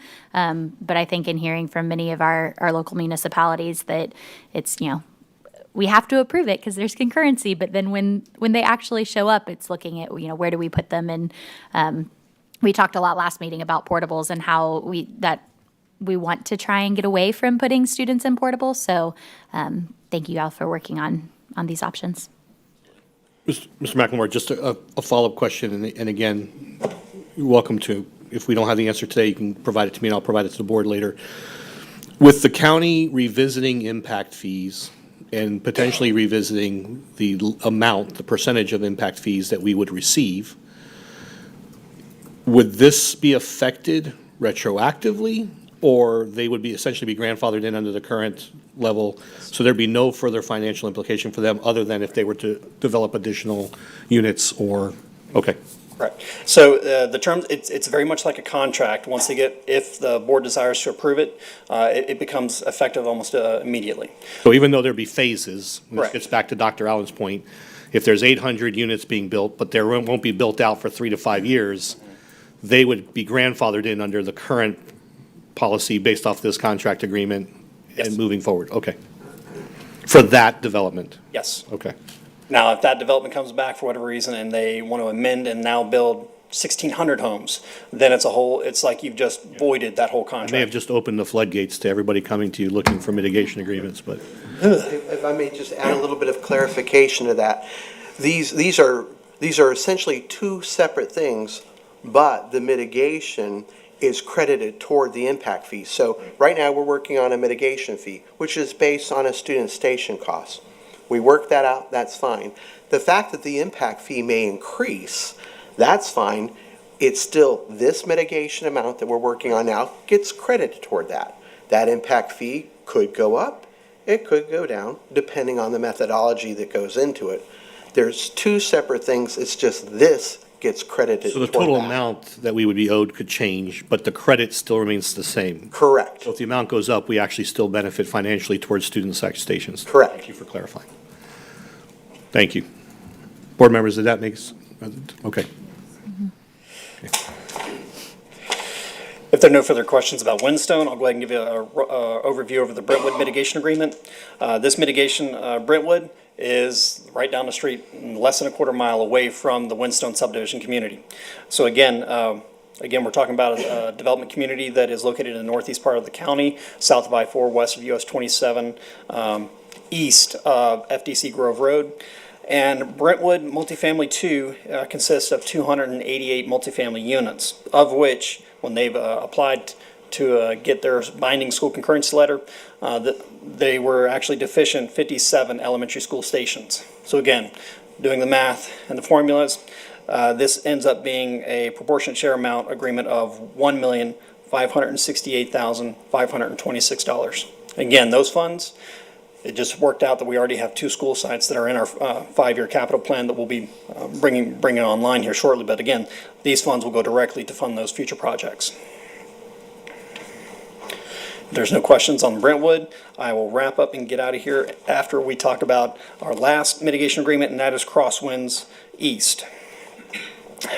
Crosswinds East mitigation, again, this is by far a large community comprising approximately of 786 single-family detached homes and 438 multifamily townhome developments.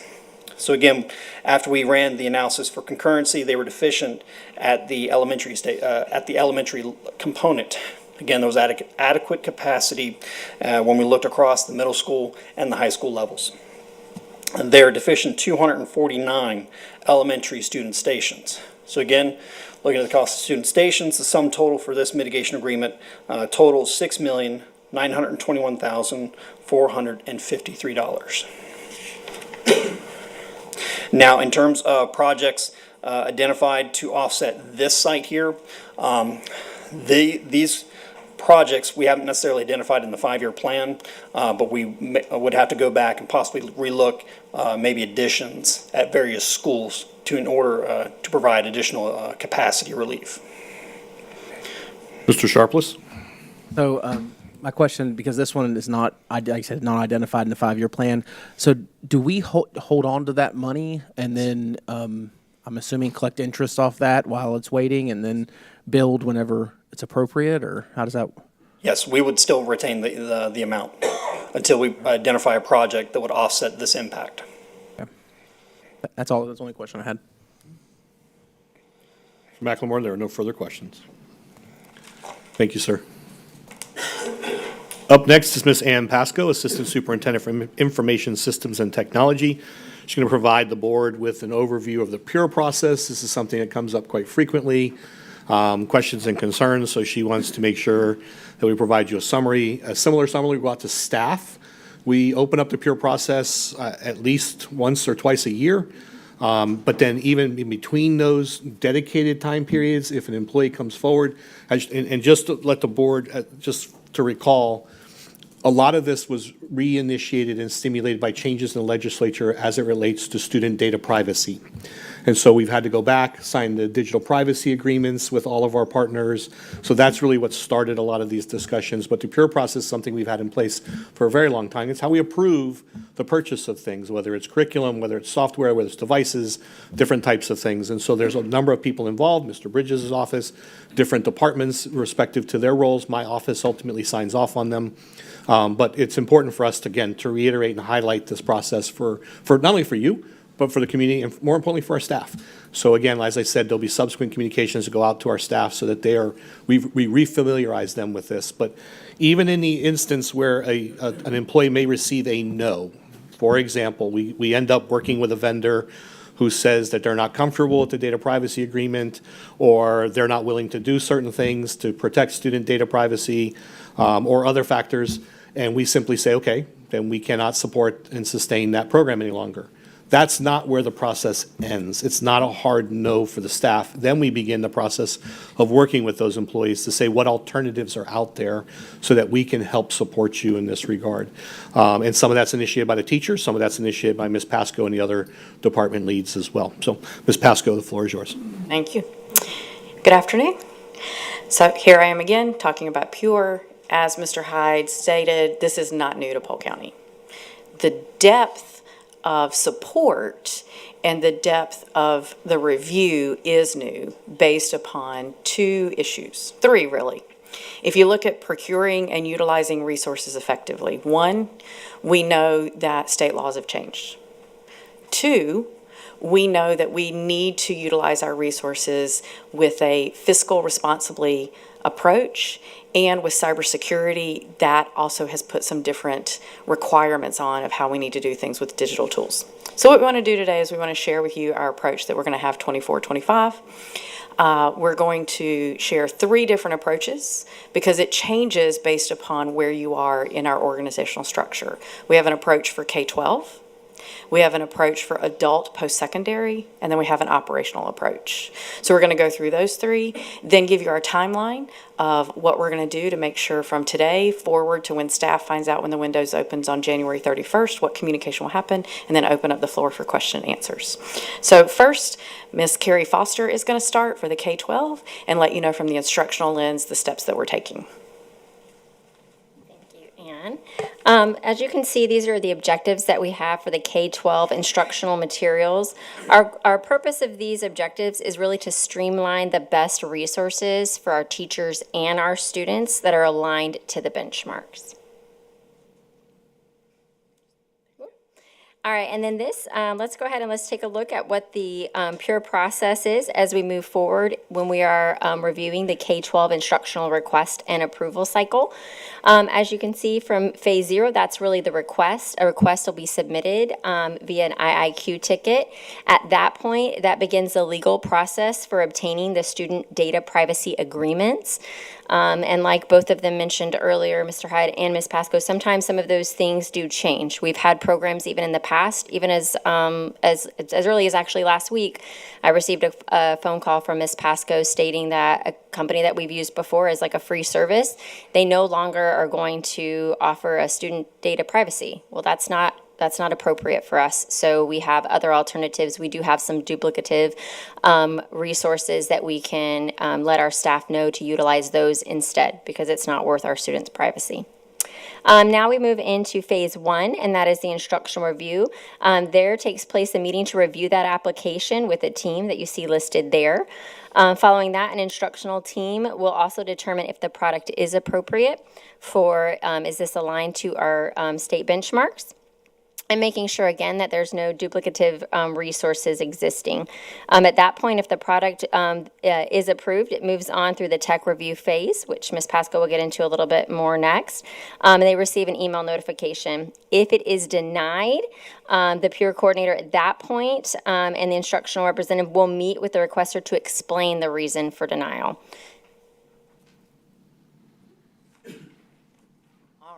So I think what you hear from Ms. Foster there is that's a new change in process.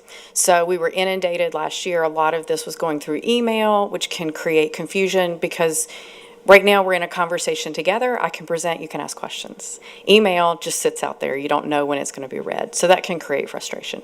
So we've added that process. At any point that you are denied, there's a meeting so we can ensure there's two-way communication and all parties understand. And that's where Mr. Hyde is correct. We come in with what alternatives do you need? What solution are you trying to provide? What problem are you trying to solve so that we can figure out how to do that collaboratively. So when we start with the tech review, again, instruction goes first. The tech review, we're looking for cybersecurity compliance. How do we access accounts? Can we keep this in-house? Where do we go with this? What's our infrastructure review? For instance, we had one request that came in, and the request was going to cost the district $20,000 because it required a different server. Those are conversations we need to have, and the requester wasn't aware that that was required for that software. And sustainability. If this is grant funded, will it be sustainable over multiple years? What is their roadmap? What can we do? The company that Ms. Foster just talked about actually told about 6 months ago, presented and said, we're going to change our product and change our roadmap. These are companies, they make money off of it. They're always changing their roadmap. So we need to watch those to see if we can move forward. At this point, we have our finalization of the student data privacy process, if appropriate. Now, what I mean by that is, if students aren't logging in, then obviously we didn't do the student data privacy agreement. So that sometimes they're coming in, this is a product we need to use from a teacher perspective, not from a student perspective. And we look at, does it meet all state and federal requirements? One notification I will give you is COPPA, which is the Children's Online Protection Act. It's for students under the age of 13, is currently under federal review. We won't know for 2 more months what changes that might bring. So this is a constant iteration of having to relook at processes of things we need to look at. If the product moves to the implementation phase, again, we will come and meet, because that's the other piece that can create a lot of consternation. How are we going to implement it? Who's supporting it? How do I get support if it's not working? Is this something that comes through Polk County? Does it come through the vendor? Does it come through both? So we want to make sure all that information is there so everyone knows how to launch that program together. If the product is denied from the tech review, the peer coordinator will meet with the requester to explain the reason, and that is when we would have conversations of what are other alternative resources that you might know about that we have in the district that you could use for this purpose. The implementation phase, again, I just went over a little bit of that. We test to make sure it will work. We create knowledge articles, support paths, and we make sure we meet with everybody to go through those pieces. So that's the wrap-up of the K-12. The reason we have a window of January 31st to April 15th is because we want to get all of those requests in. It still takes into the summer to make sure we can implement them. And then September, August really, to October, that's when all your support wants to go into making sure they're up and running. You want to make sure you've got these up and running, kids are coming to school, things are coming in. So with that, I'm going to turn it over to Ms. Webster, who's going to start with the adult post-secondary phase.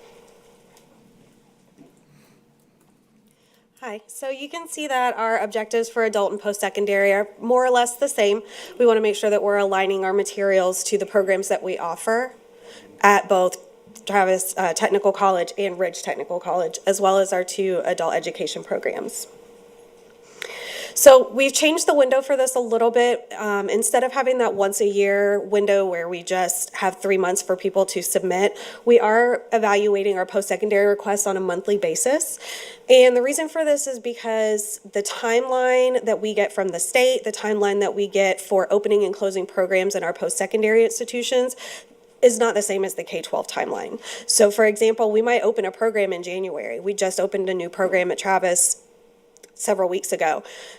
That would necessitate us doing a review for that program maybe outside the window. So that's why we're doing that window. We have also been working on aligning and streamlining our request process as well, very similar to what we're doing with K-12, making sure that our staff and administration are utilizing the IIQ process, making sure that we as CTAE staff are meeting with Ms. Pasco's staff regularly so that we can make sure that these requests are addressed.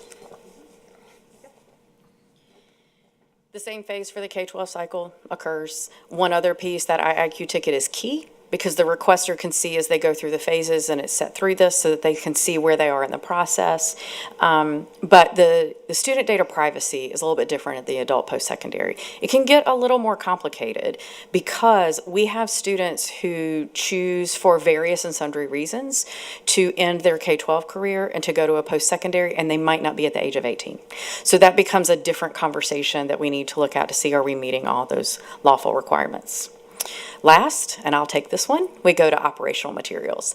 So believe it or not, operational materials still, they might not have a student data privacy concern because typically we're not putting students into those programs, but they have a huge cybersecurity concern. They also have a huge financial concern because these are our ERP systems. These are we're working on 2 projects with Mr. Davis right now, things for our stop arm cameras, things for our fleet management. We want to make sure those are secure. So it's the same components.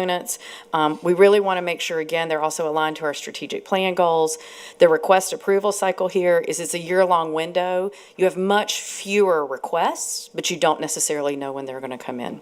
So the team that reviews these is the operational side, the deputy chief of staff, the CFO, the associate superintendent of HR, assistant superintendent of facilities, and the assistant superintendent of IST. So we review those together as an operational team, and then again goes through that pure process. Same phases, same information. Let me get to the timeline, and while I get to the timeline, I want to highlight 4 people that happen to be sitting in the audience. If you just wave your hand a little bit. These are our 4 people that we have a realigned support that are managing this process. So they are the front line, they are taking the tickets, they are managing the process, making sure they get everybody together and operating that. Last year we had 1 person. So we've realigned a little bit to provide a little bit more support. Our timeline is January 2nd. We sent out a video to all teachers so they could know how to find the Pure website, how to review it, how to ask questions. Obviously, today I'm here with you along with Ms. Foster and Ms. Webster. Thursday, we have our tech liaison. So tech liaison is each building can recommend 1 person who meets with me on a monthly basis to ask any technology questions they might have for the building. We're struggling here, we have a question here, what does this look like? So obviously we want to go through this with the tech liaisons before it's sent to teachers.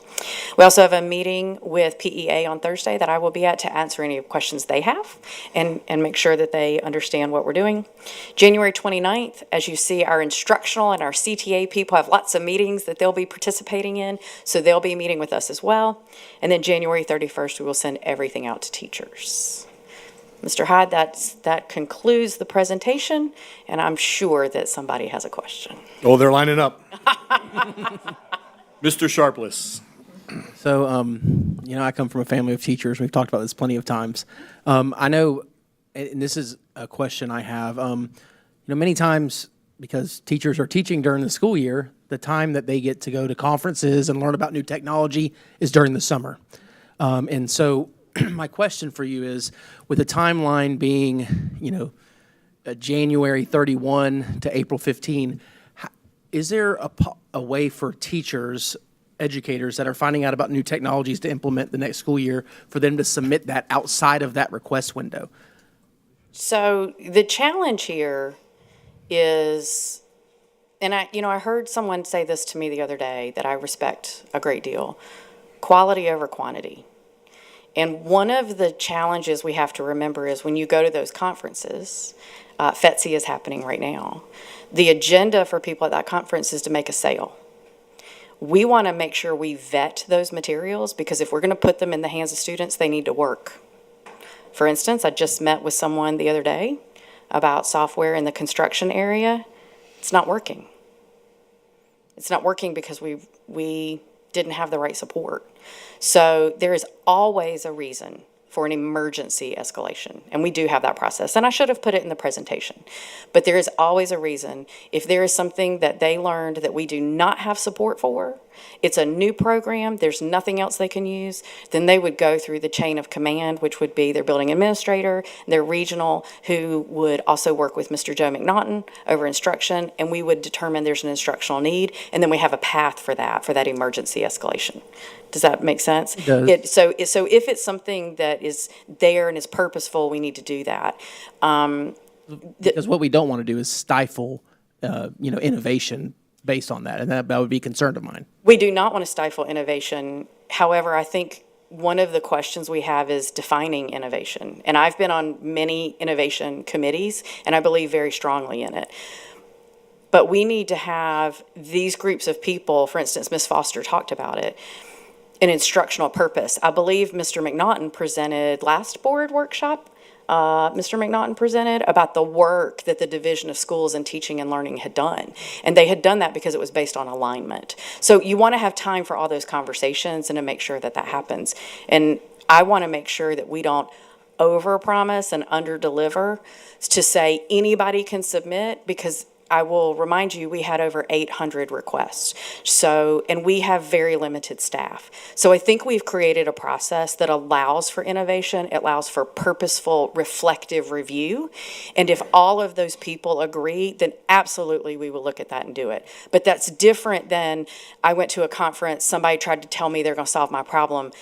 Can I please have this? So we're trying to provide on both sides of that. And again, make sure our resources, including our human resources, are effectively mitigated, effectively executed to resolve those issues. Does that make sense? Yeah, and I appreciate the fact that you said there's a process for that, because if there was no process to do it at all, well, then we'd have a problem. then we'd have a problem. And so that was my first question. My second question is specific to CTE programs, K-12 CTE programs.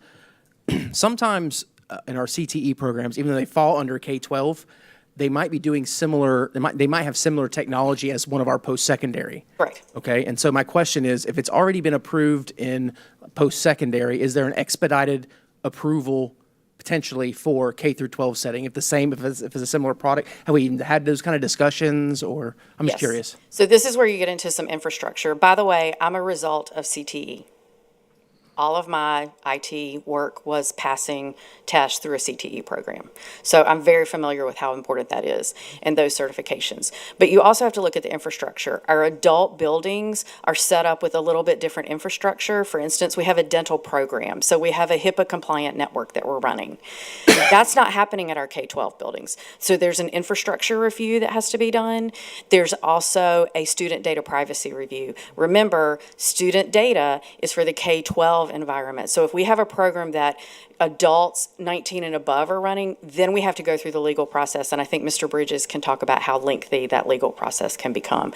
We are at the mercy, of the company to sign that data privacy agreement. And what happens is when we send it out, the company then, and I believe Ms. Wyatt was intimately involved in this last year, and Dr. Allen will get the pleasure this year. They will cross out what they want to cross out, and essentially what they're doing is saying, we want you to use our product, but we are not going to be liable if the data is stolen. We want you to be liable. That's the legal conversation that's happening. And we have to review that for our K-12.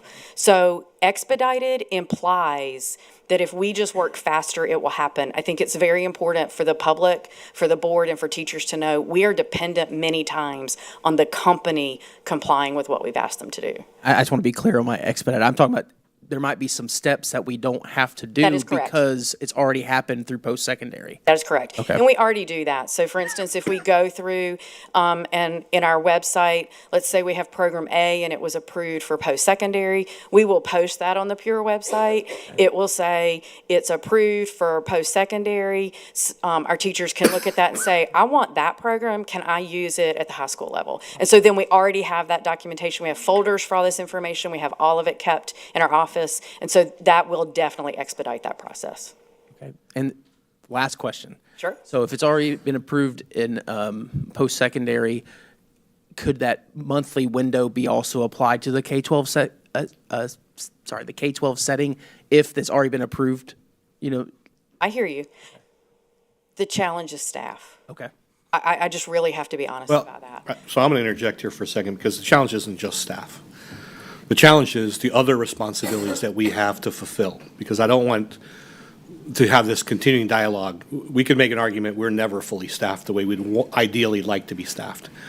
But there are other job duties and responsibilities, and there's a timeliness factor here that has to be addressed. So I think to your specific question, if something is approved for Travis or Ridge, because I want to make sure that we're specific about what post-secondary institutions we're talking about. We're not talking about our local colleges, universities. We're talking about locally, Travis and Ridge. If something's approved there that would have a direct application to K-12, I don't think there'd be any objection to doing that on a monthly basis. But the vast majority of the programs that we're dealing with, the over 800 that have been addressed, are not specific or unique to higher ed. So what I don't want to support here without further dialogue is a change to the current practice that is going to overwhelm my staff and redirect them. I mean, Mr. Bridges, I'll use him as an example because he has the unenviable task of reviewing every single contract that comes through the school district, every contract renewal, every DPA, every piece of litigation, every EEOC complaint. I mean, he has a heavy lift. So to now put an additional requirement on him every month to revisit these topics, I don't know that we have the bandwidth to do that. But I think, again, specific to your question, as it relates to that specific item, yes. But if the question is, are we going to open up K-12 review for a monthly basis? No. We will not. I don't foresee a lot of those agreements needing to happen between post-secondary and K-12. I was just wondering if that was a possibility. Well, there's even some discussion right now, if we haven't yet received a DPA, but a larger urban district has, can we review what they agreed to? Can we agree with that? And then we can accelerate the process even further. So we're learning lessons with this because, let's be honest, this was literally the live hand grenade that the state handed every school district in the state of Florida. We passed a new law, good luck implementing it, with zero guidance and zero support.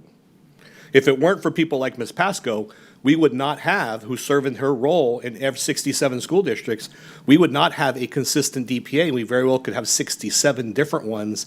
And if you recall from our initial discussion about why some of these things are moving slower, some companies don't have full-time legal counsel. And so if you think about it, it's easier for them now to review one consistent document coming from all school districts versus 67 completely different contracts that we could each, produce on our own. So they have done a lot to align, but we are learning lessons through this. And I think that's, again, why we wanted to do the pure presentation here today. Great questions, but I don't want to overcommit staff. And now, could it eventually move to a quarterly process? We'll see, especially as we get more expedient in how we address these things. That's all my questions. Thank you. Ms. Wyatt. Thank you. I will say I am really excited for you, Dr. Allen, to get to become really, really good friends with Ann and Kitty Sawyer. We were besties for a few weeks in late July, early August this year. Just getting, I don't think people realize, we were the day before teachers came back, I think, and still didn't have Adobe and Apple and several of the bigger ones. That was a little stressful when you think about how many classes that impacts if we can't get it signed off before the first day of school. So glad the first year is behind us, and we now just have the additional items. My question is more directed towards not necessarily the software, but the actual things like mice and flash drives and printers and those types of things. Those are the things that I tend to get more complaints about, in that, my mouse died and I just need to get a new mouse and it needs to go through the peer process.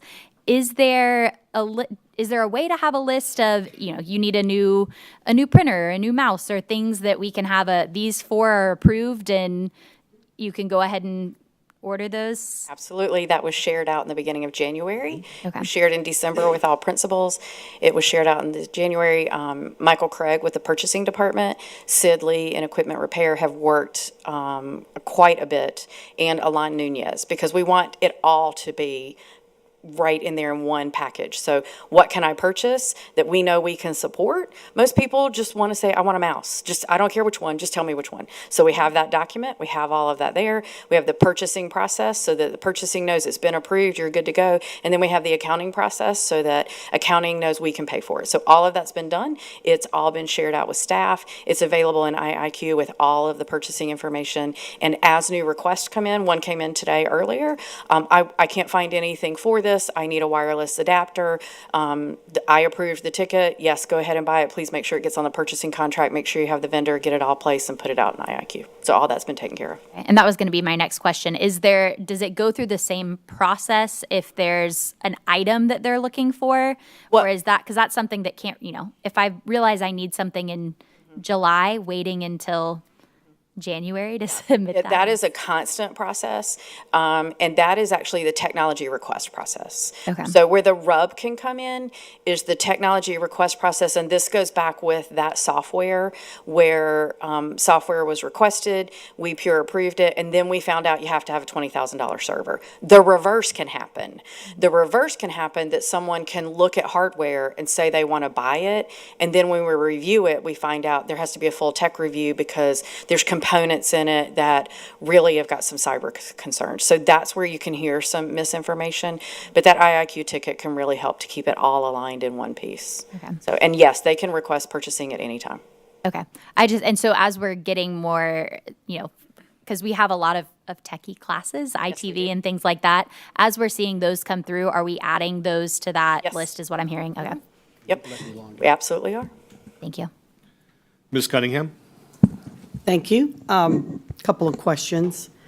To add to what Sarah Beth just indicated, I think there's a fallacy there. I don't want people to think you can use your existing hardware printers and stuff, because my husband's a prime example. We were told, nope, can't have the printer in your classroom anymore. Nope, can't have the mouse.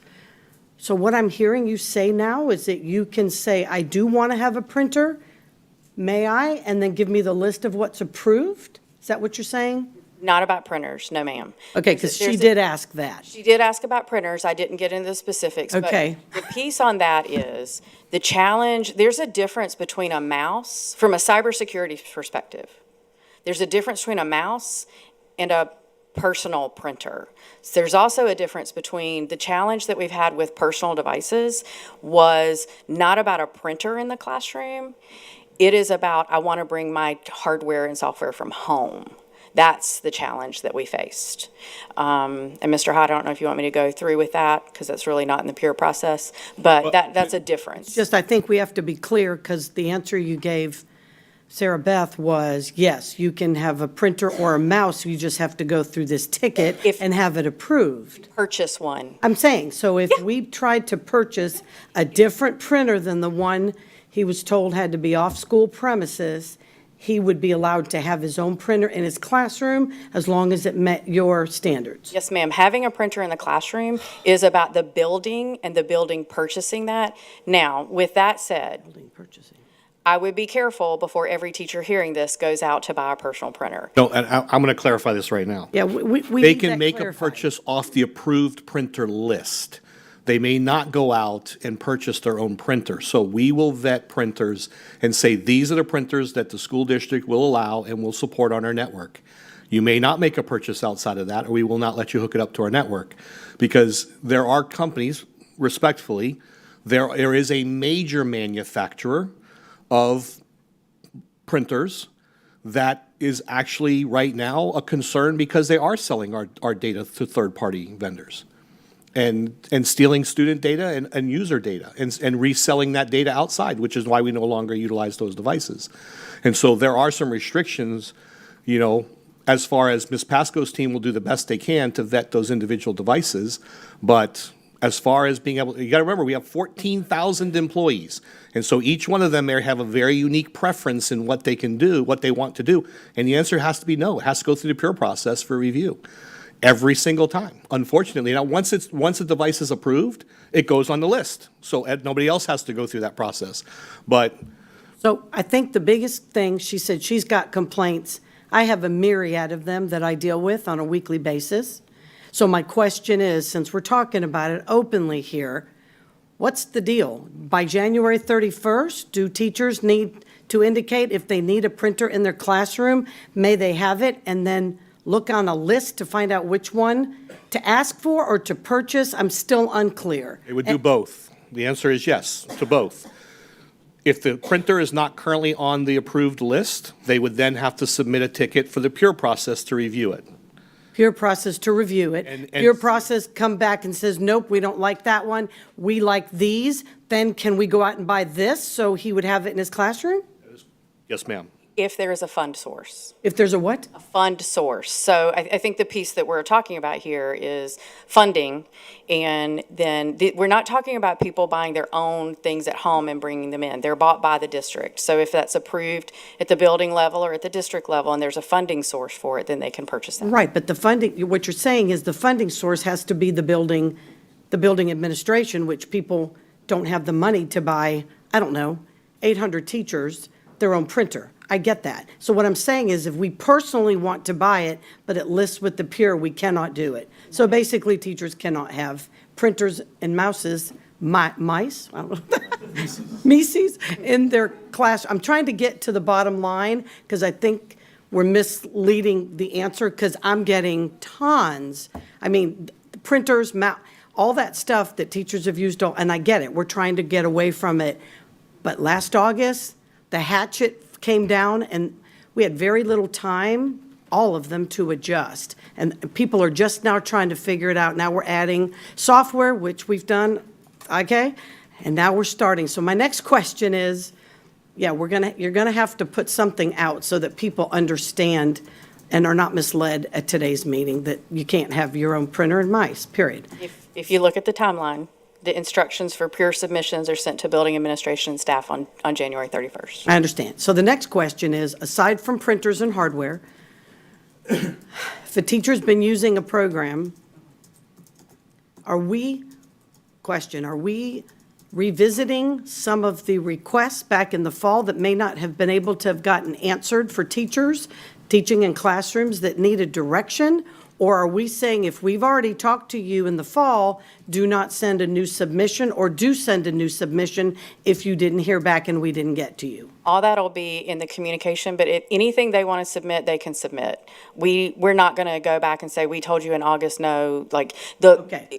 I don't know what all of that was. Okay. The best way to handle that, and to Mr. Hyde's point, I mean, we have 14,000 staff. We have, 6,500, 7,000 teachers. Sure. It wouldn't be responsible for me to even try to tell my staff to go back and look at that. So if an individual wants something, they need to request it, and then you see this process where they'll come with all that information. And when you say by a certain date, maybe I can't get it by January 31st. That's fine. It's open till April Hey, 15th. that, once again, you're giving me 10 days, which is, No. The window is open from January 31st until April 15th. got it, okay, So we're not giving them, 10 days, okay. no, ma'am. So it just starts on January 31st and runs through the mid part of April? Yes, ma'am. To submit a request, this ticket request, and then it'll be addressed accordingly? Yes, ma'am. Okay, thank you. Dr. Allen? Okay, it's my turn. Yes. So Lewis Mumford says that the clock was like the worst invention ever because it took us away from measuring time by nature to look at a man-made device. And, if we look at our legislative agenda and our platform, when a law is put in place, we need to have adequate time to put it there. So I commend you for the chaos and the craziness and the work to try to be in alignment with the law. But, my heart just goes out to our teachers and the pedagogy that's been stifled, in a sense, in the classroom. And then beyond that, my heart goes to our students. We talk about innovation, we think about innovation and not be punitive in a sense. But, I'm going through reviews of portfolios for students. And I think about this across the state, colleges and universities. This is portfolio review time for merit-based scholarships. And our art programs have been stifled in a massive way. So maybe if somebody conducted some research to see, the millions of dollars of merit-based scholarship that could have been impacted by something like this around our state, would be very telling to me. Because when I look at our, the Pure List, we can see, there was well over 1,000 pieces of software, and I know well over a third got denied. And I'm looking at, say, Blackmagic, which is a large software company, as Adobe and Apple and so forth, and DaVinci Resolve, which is actually a free tool, but it's an industry-based standard within our media entities. But when I look at the reason it was denied, well, because the rep didn't respond. So it goes back to what you were saying. Maybe that rep that was our point of contact has moved on from the organization. So yeah, we can't get back to it. But then that tool, which is the industry standard, is no longer in our classroom, right? So what's the outcome of that going to be? But and I would say in general, as these things have come forward, the tech liaisons, I think that was a great addition as well. So thank you for that. And I would say when we bring the issue to superintendent, thank you, superintendent, for being responsive to those issues. But it's so complex because let's just say, okay, so you had a parent group that did a fundraising effort and put 3D printers in our classroom. But it takes 3 pieces of software to actually take that through the pipeline. And if one didn't get hit on the, it didn't get the approval because, they're delayed, now the whole pipeline is busted in a sense. So, you definitely see all the work that Mr. Bridges has had to put into this, but I would say, man, it's stifling. Another example is, let's just say we've got Apple TVs in the classrooms. At the high school level, but they've been issued window machines, and they can't bring their own device in. So, and I know that we've worked to accommodate that in, particular situations, but man, now you're tied to a system. You have no freedom to use AirPlay or to move around the classroom in a sense. So your pedagogy is now broken. So my heart just goes out to our teachers and to our students in a big way. So, so I don't know. When we have, say, a rep that doesn't respond, whose initiative is that? Should it fall back, does it fall back on the teacher to reapply that it could be, or what happens in those situations? So let's talk about moving forward, because we have what we're going to do this year. So you notice that if it's denied, there is a meeting to have that discussion. So that's where that discussion would be. And what we want to do, again, we're looking at utilizing resources effectively. Let's replace that with maximizing. So if we have a teacher who has connection with that rep, we want to maximize that teacher. Hey, do you know somebody at this building, at this company? Because they won't call us back. Note that we also do not put them in. First, let's take a step back. Dr. Allen, just for clarification, you and I didn't have that discussion. So you knew that information because we are sharing that information publicly, that you can go and see in this website that this was denied. So we're not hiding anything from teachers. It's right there for them to look at it. And we do have multiple teachers. I will give an enormous shout out. She's not here, but to Mandy Craven at IB. She was an enormous partner with us, and she contacted me weekly. How can I help with this? This is having a hard time. And when we have staff members who work collaboratively and do that, we can get through much better. So yes, all of that will happen at that conversation. I think the piece that it merits really just awareness is there's a difference between innovation and a myriad of different conversations happening that we can't sustain moving forward. And that's what we see ourselves in the sweet spot. For instance, our conversation about the Apple TVs, I don't disagree with you. I never would have put an Apple TV in a classroom that had Windows devices. That decision I inherited, and we're still working through those pieces to maximize the finances, the other pieces, and make that happen. And that's where that tech liaison comes in, because they can communicate back and forth. We want to make sure we're hearing the right communication, and they do that, and then we can send someone out and say, hey, how can we support? How can we make this happen? How can we move this Apple TV from this building to this one, and then get you another projection device that you need so that you can move around? So I think there's been a tremendous amount of growth, of collaboration amongst building principals, teachers, staff, and IT, where they're talking with each other and coordinating with each other so they can see it. We also didn't have this IIQ system last year. We were doing all this via email. We also didn't have the website that we have this year to be able to show all that information. So I think the communication tools are there. I think all of those pieces are there. And as you see from the instructional support that's here, they're part of that conversation because they need to make that decision as well before it gets to tech of where should this be instructionally in the innovation timeline. So my hope is when I talk to you next year, you're going to have no questions because you're going to be like, this was good. We didn't know. Does that answer the question? I do want to clarify one other piece, though, Dr. Allen, that you mentioned, because I want to make sure that nobody out there misunderstands that. You mentioned that a parent or a group of parents donate an item to a school.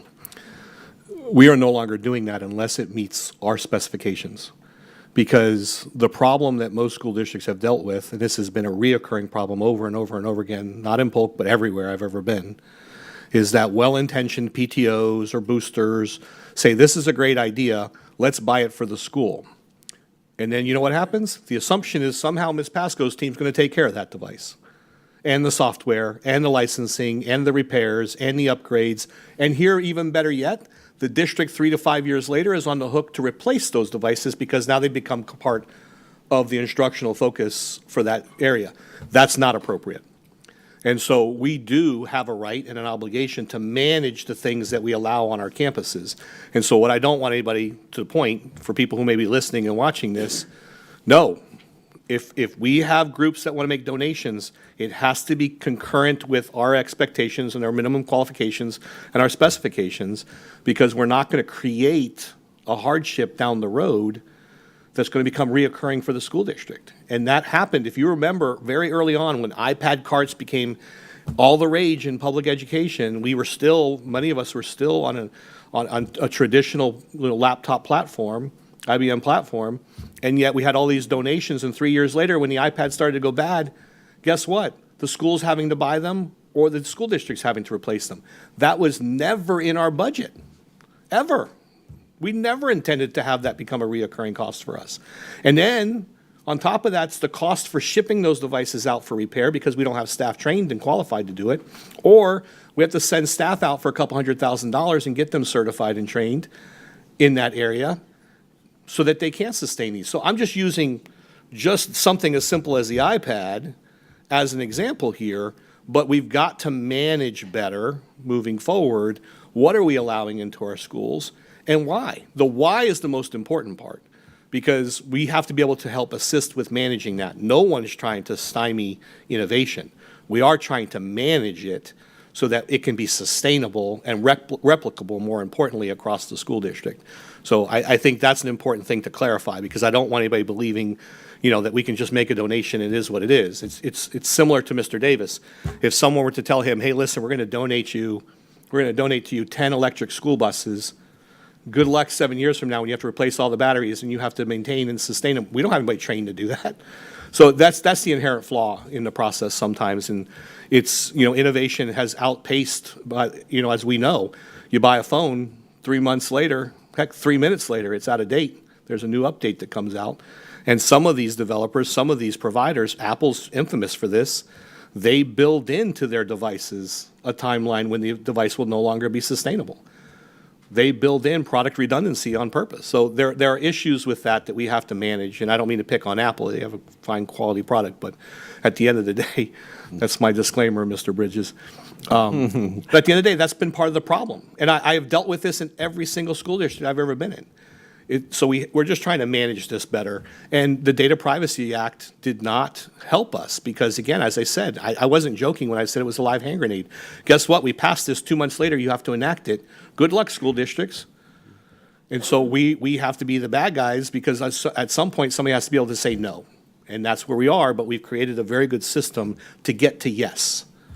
And I think that's the important part to clarify here, is that it's taken us a year of working individually with people to try and manage these issues and try and explain as best we could why we arrived at the decisions we've arrived at. So. Mm-hmm. Yeah. And I would say it was a monetary contribution. It wasn't like, a rogue parent, like trying to bring in something from the outside, because we do have a unified purchase process. So in that particular situation, it was not the scenario that you set up. But. And there was a catch of that because you always have a transition time. It's really hard to just say, okay, we're going to stop this right now, and we're going to start this. What do you do with people that were in the middle of the decision? Would something happen? So there was that transition time, but there has been quite a bit of work done. Andy Baldwin's been amazing working with all of our grants in Title I, and we have a process with him. Susan Copeland's been awesome with PEF. We have a process with them.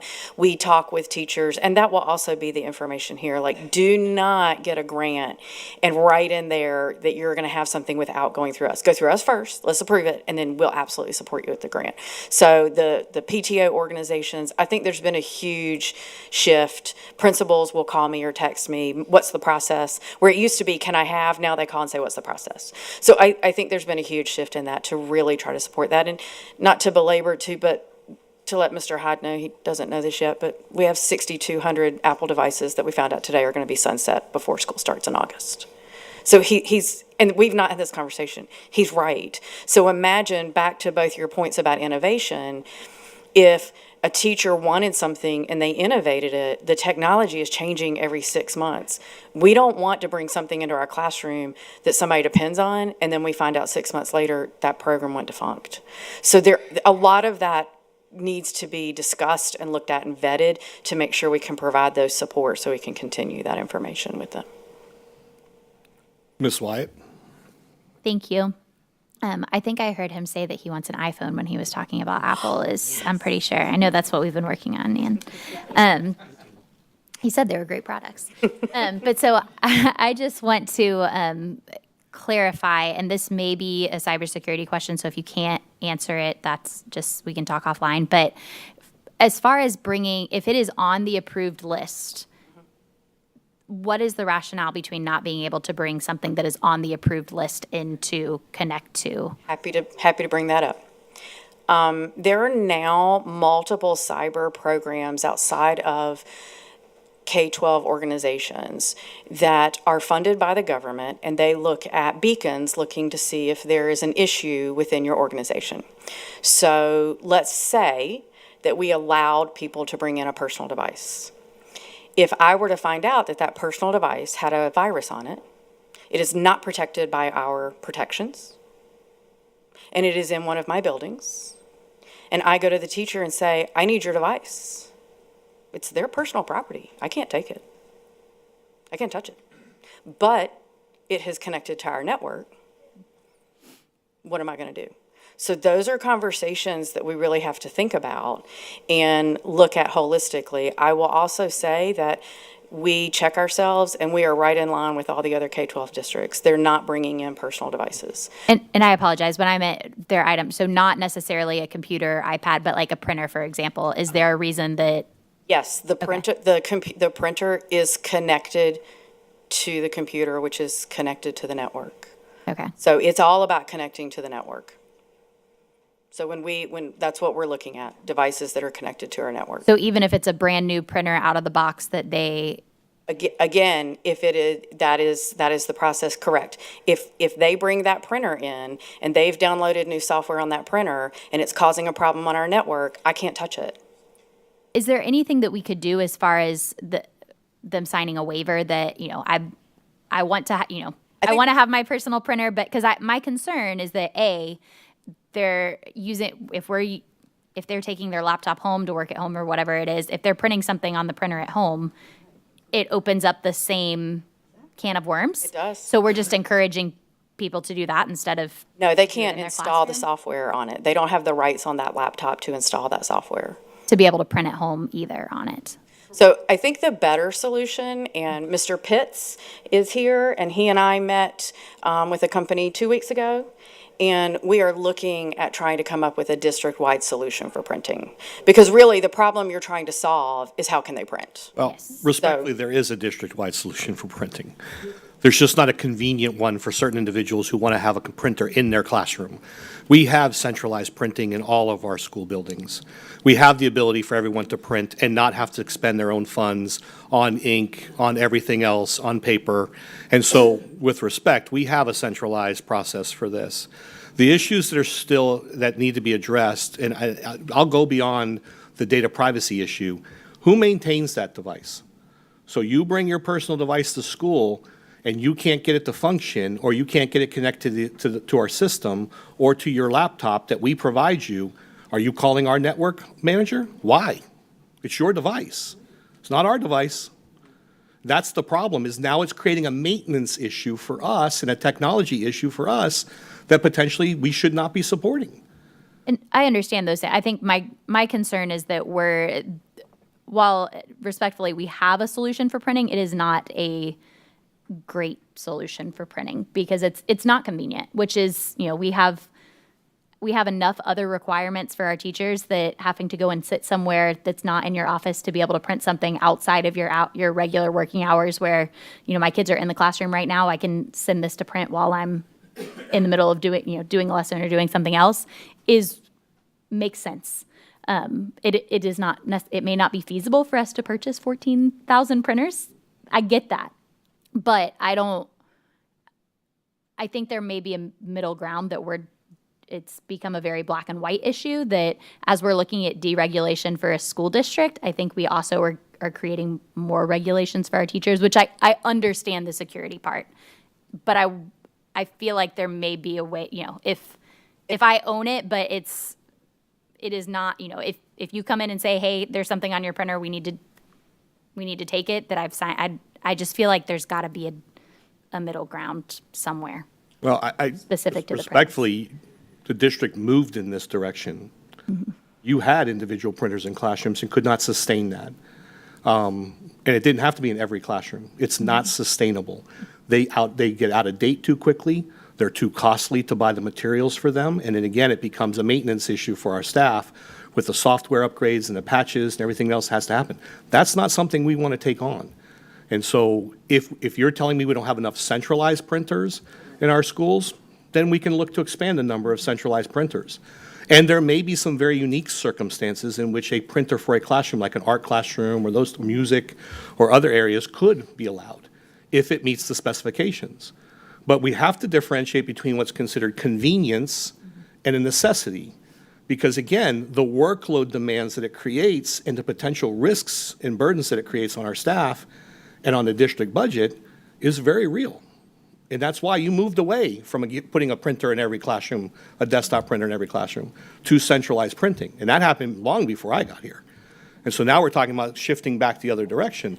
So if we need to develop some parameters that would allow someone to, as we already have, to request a printer, and it can be justified and it meets the specifications, then that's fine. But there are some very legitimate concerns that have to be addressed as far as how it's going to be supported. Who then has the obligation to provide the printing, again, the ink, whatever it's using, or the paper, and those types of things? Because it's not uncommon for most schools to put, printing and copy restrictions on their devices. So if you exceeded your 1,200 copies for the month, you have to see somebody before it'll be expanded even further, and that's reasonable. So I think there's a lot more conversation to be had about this, and I'm happy to explore it further and bring it back. But I want to urge some caution just to say we're not just going to open it up for everybody to buy a personal device and bring it onto the campus. We can't do that. It's just not feasible. And I think what you mentioned, I think the concern is that if someone requests it, what I'm hearing is there's not going to be funding for any additional printers. That if we have a PTO or someone that says, hey, we want to, if somebody has a request for a printer, we want to purchase it, the district will own it, those aren't going to be approved because there's not a system to maintenance it. And I understand maintenance is necessary, but I just feel like we're making it harder for teachers, and there is not enough of a good reason to make it this much harder. What I am hearing. I need to clarify though, because if there's a specific instructional purpose for it and need for it, then what was just said is not factual, because we would meet it as a curriculum support product. Again, art, those types of areas that would require printing and larger scaled printers, quite frankly. But the rest of it, yes, the maintenance becomes a very legitimate issue, because again, if the assumption is, going back to somebody donating it, that we then are going to inherit the responsibility to replace or to provide support for that device, respectfully, I'm going to say no. And the board can override me and give me a directive to go a different direction, but that's not a responsibility we want to take on. It's not fair and it's not consistent, nor is it consistent with something every other school district in the state of Florida is doing, nationally are doing. So there's a lot to be discussed here, but again, programmatically, if it's justified, fine. If they want to purchase a device and it meets, it's on our approved list, fine. But we're not going to support it. Well, and I think that's the key, is that I don't think they're asking for the support. It's They just, are. I want to be able to have it. So I don't know if there's some sort, I don't know if there's a contract or I if. do have to say that I do need to clarify, they are asking for the support. Yep. The printers are being brought in, and this is how we got to this position. Correct. So to be very clear, the printers were brought in, the network managers were then requested by teachers to come support them. The network managers could not support students and their one-to-one devices and everything else, and that is why we found ourselves in the position that network managers felt pressured to give the local admin rights away so the teachers could install them themselves. So if I could share that, Mr. Pitts, you and I are really smart because we had this conversation a couple weeks ago, and I did misspeak a little bit, for a modernized approach to printing. And we met with a company which encompassed exactly everything Mr. Hyde is talking about. Follow You Printing, Biz Hubs, the ability to send print jobs, the ability to then go collect them with a security concern, the ability to have printers in media areas, in art areas, things of that nature. And I'm hearing that Mr. Pitts and I need to continue that work and bring that back with Mr. Hyde and talk with him. But it is correct that network managers were asked by teachers to support their personal printers. That is true. Okay. So the support that I'm hearing is that it has to be able to have a local admin to. If the teacher wanted to manage it themselves, and then the network manager can't get to them. So a teacher has a personal printer or a printer in their classroom and it breaks first period. We have one network manager, they're supporting students in another classroom. Where's the priority? So I guess my question is there anything, if it breaks and, you just can't use it? But it's to get it on the network they have to have? Correct. So, okay. Correct. I mean, as one board member, I would like us to either be exploring other options or we've got to have another proposal come before us. We've got that, and we will bring that to Mr. Hyde. Ms. Cunningham? Thank you, and I'd like to make that 2 board members that would like to see this come back. Just a comment that you made, Superintendent Hyde, that we have centralized printing. Yeah, we do. But it is totally, sir, with all due respect, inadequate. Let me just say that.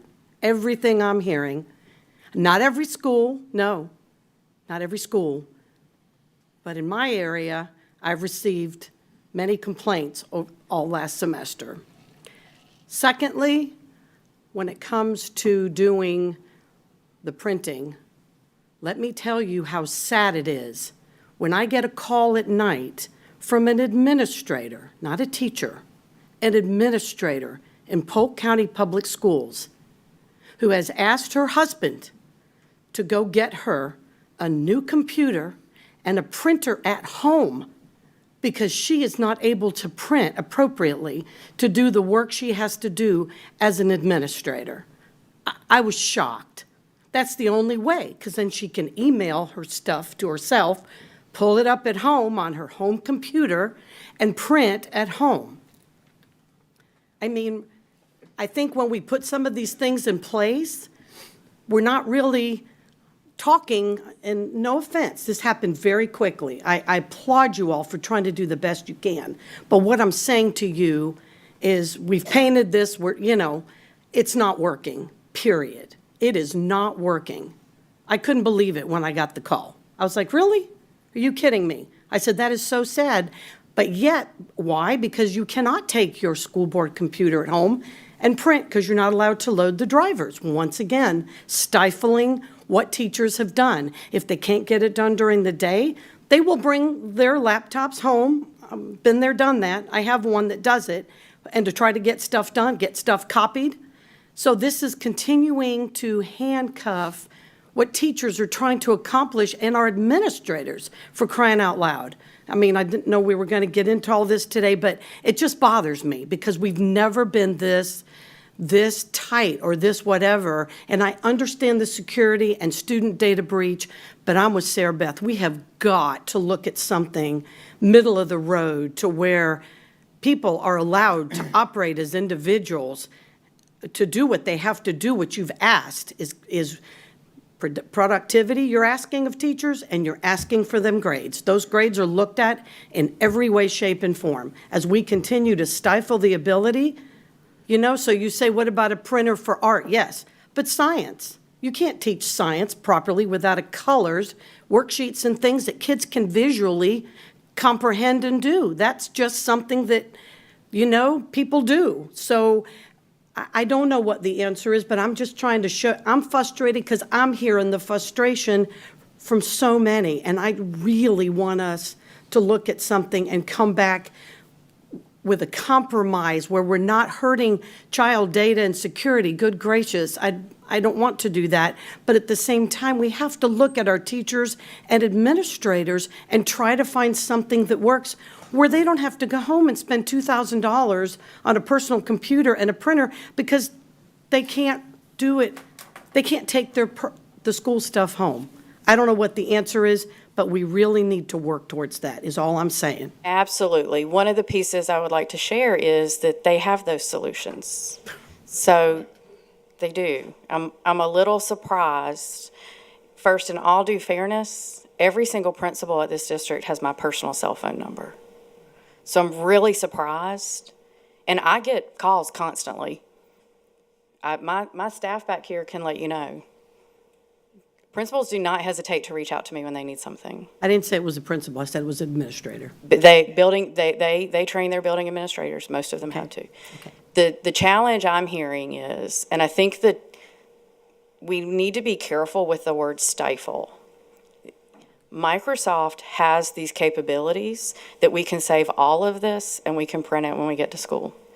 We might need better training and we might need better support, and I can work with Mr. Hyde and Mr. Green to provide trainings, more trainings for building administration, but it's that we have shifted our way of work, and that's the piece we need to continue along with. I don't want it to be about me, but I'm a teacher. I was a high school teacher. APUSH, current issues, co-taught U.S. history. I ran the gamut. And what I'm hearing you say is we need to work better on all avenues about collaboration and working through the problems better moving forward. It's not, again, about stifling. It's about shifting that way of work. And change is hard. It's especially hard in a K-12 organization when you feel the moral imperative that students learn. So I think that's part of it. Absolutely, we are looking at solving some of these issues and challenge and working through them. And I think that we've brought evidence of that by showing you the changes that we made for the Pure process so that people get one-on-one communication and contact. So Ms. Cunningham, hear you 100%.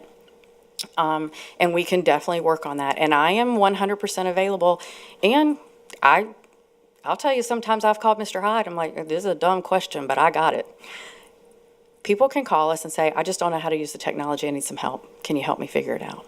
And we will definitely do that and support them to make sure that they can learn that and do those pieces. And part of that shift needs to be moving away from the printers altogether. We have one-to-one devices. That is correct. And we have Schoology, and we have a vast number of tools available to us that same form that we're taking to the printer and copier can be pushed to a student, and they can actually work within the form on the device and send it electronically. There are tools and strategies available to us right now that don't require us to constantly go to the printer.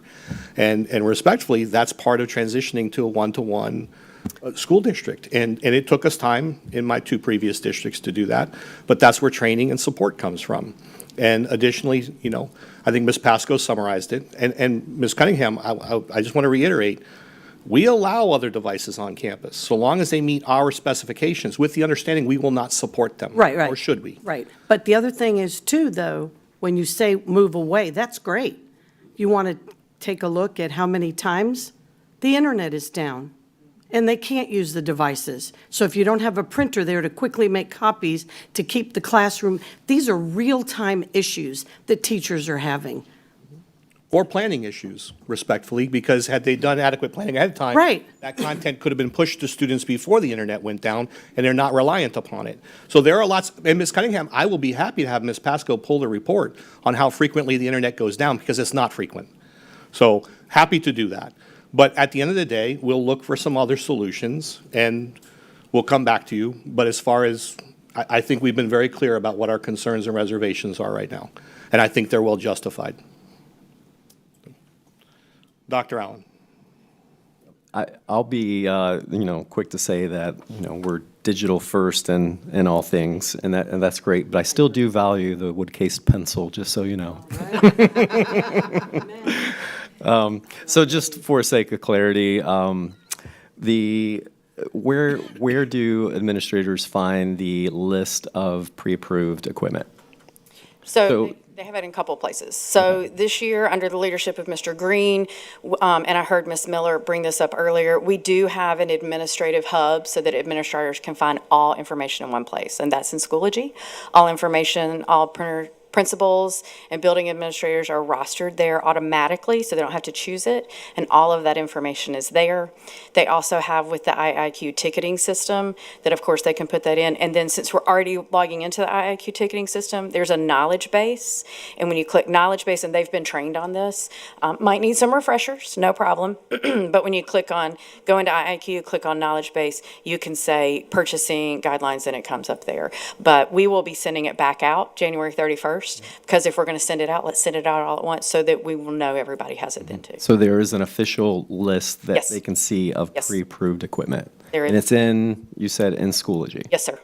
Okay, Schoology and IIQ, it's in both. okay, great, thank you. Yep. Mr. Hyde, one thing just to share, to clarify Ms. Cunningham's statement about the internet being down, I think one of the things you're talking about isn't actually the internet. This is unique. It is unique for me being at Polk County. I did not have this in either of my previous districts, but there are significant fiber cuts that occur in Polk County, and we are all fiber-based now, and so I believe that could be and to Mr. Hyde's point, that is nothing we control. We do not control that in any way, shape, or form. In fact, I was just informed today that a decision was made that's going to impact our fiber and impact 30 schools, and I was like, we need to know what this is. So I just wanted to clarify that is not an internal issue that we control. Ms. Fields. I've been listening to everybody's thoughts and concerns, and Superintendent Hyde, I hope that we can just come up with a plan and bring it back to the board so we can move on to another item, please. Yes, ma'am. Mr. Nolte. Thank you. There's a simple answer to this. And since I'm looking on the board up here, since I've got the longest teeth and I've been out there teaching for 36 years, who remembers back 25, 35 years ago, you go into the office and there'd be a bunch of happy secretaries and everybody be sniffing like that. We need to bring back the Ditto Master. And I tell you what, then we haven't got to worry about anybody hacking into anything. And if you want to go back further than that, I remember we had the chalkboards. And then, of course, it was chalkboards, Ditto Masters, Xerox machines. And then we went to the printer. So we need to backtrack. You left the Thank you. So what Mr. Nolte, for the three voices I heard at the dais say, what is he talking about? These were high-capacity, large-volume printers, and it harkens back to the day when the joke was that students would smell the ink on it. Good. And get high. So it's happy teachers. One of the machines used to be called a Rizzo. I had one in one of my schools, and you'd make a master copy, and then it would run off. I mean, and they were super fast. Yeah. But the ink got everywhere, and they broke down all the time. I mean, but it's interesting, there are new modern versions of those older devices for large-scale printing that potentially available, but we will keep looking, and we will come back to the board with some possible solutions that I think that will appease everyone. Thank you. Ms. Wyatt.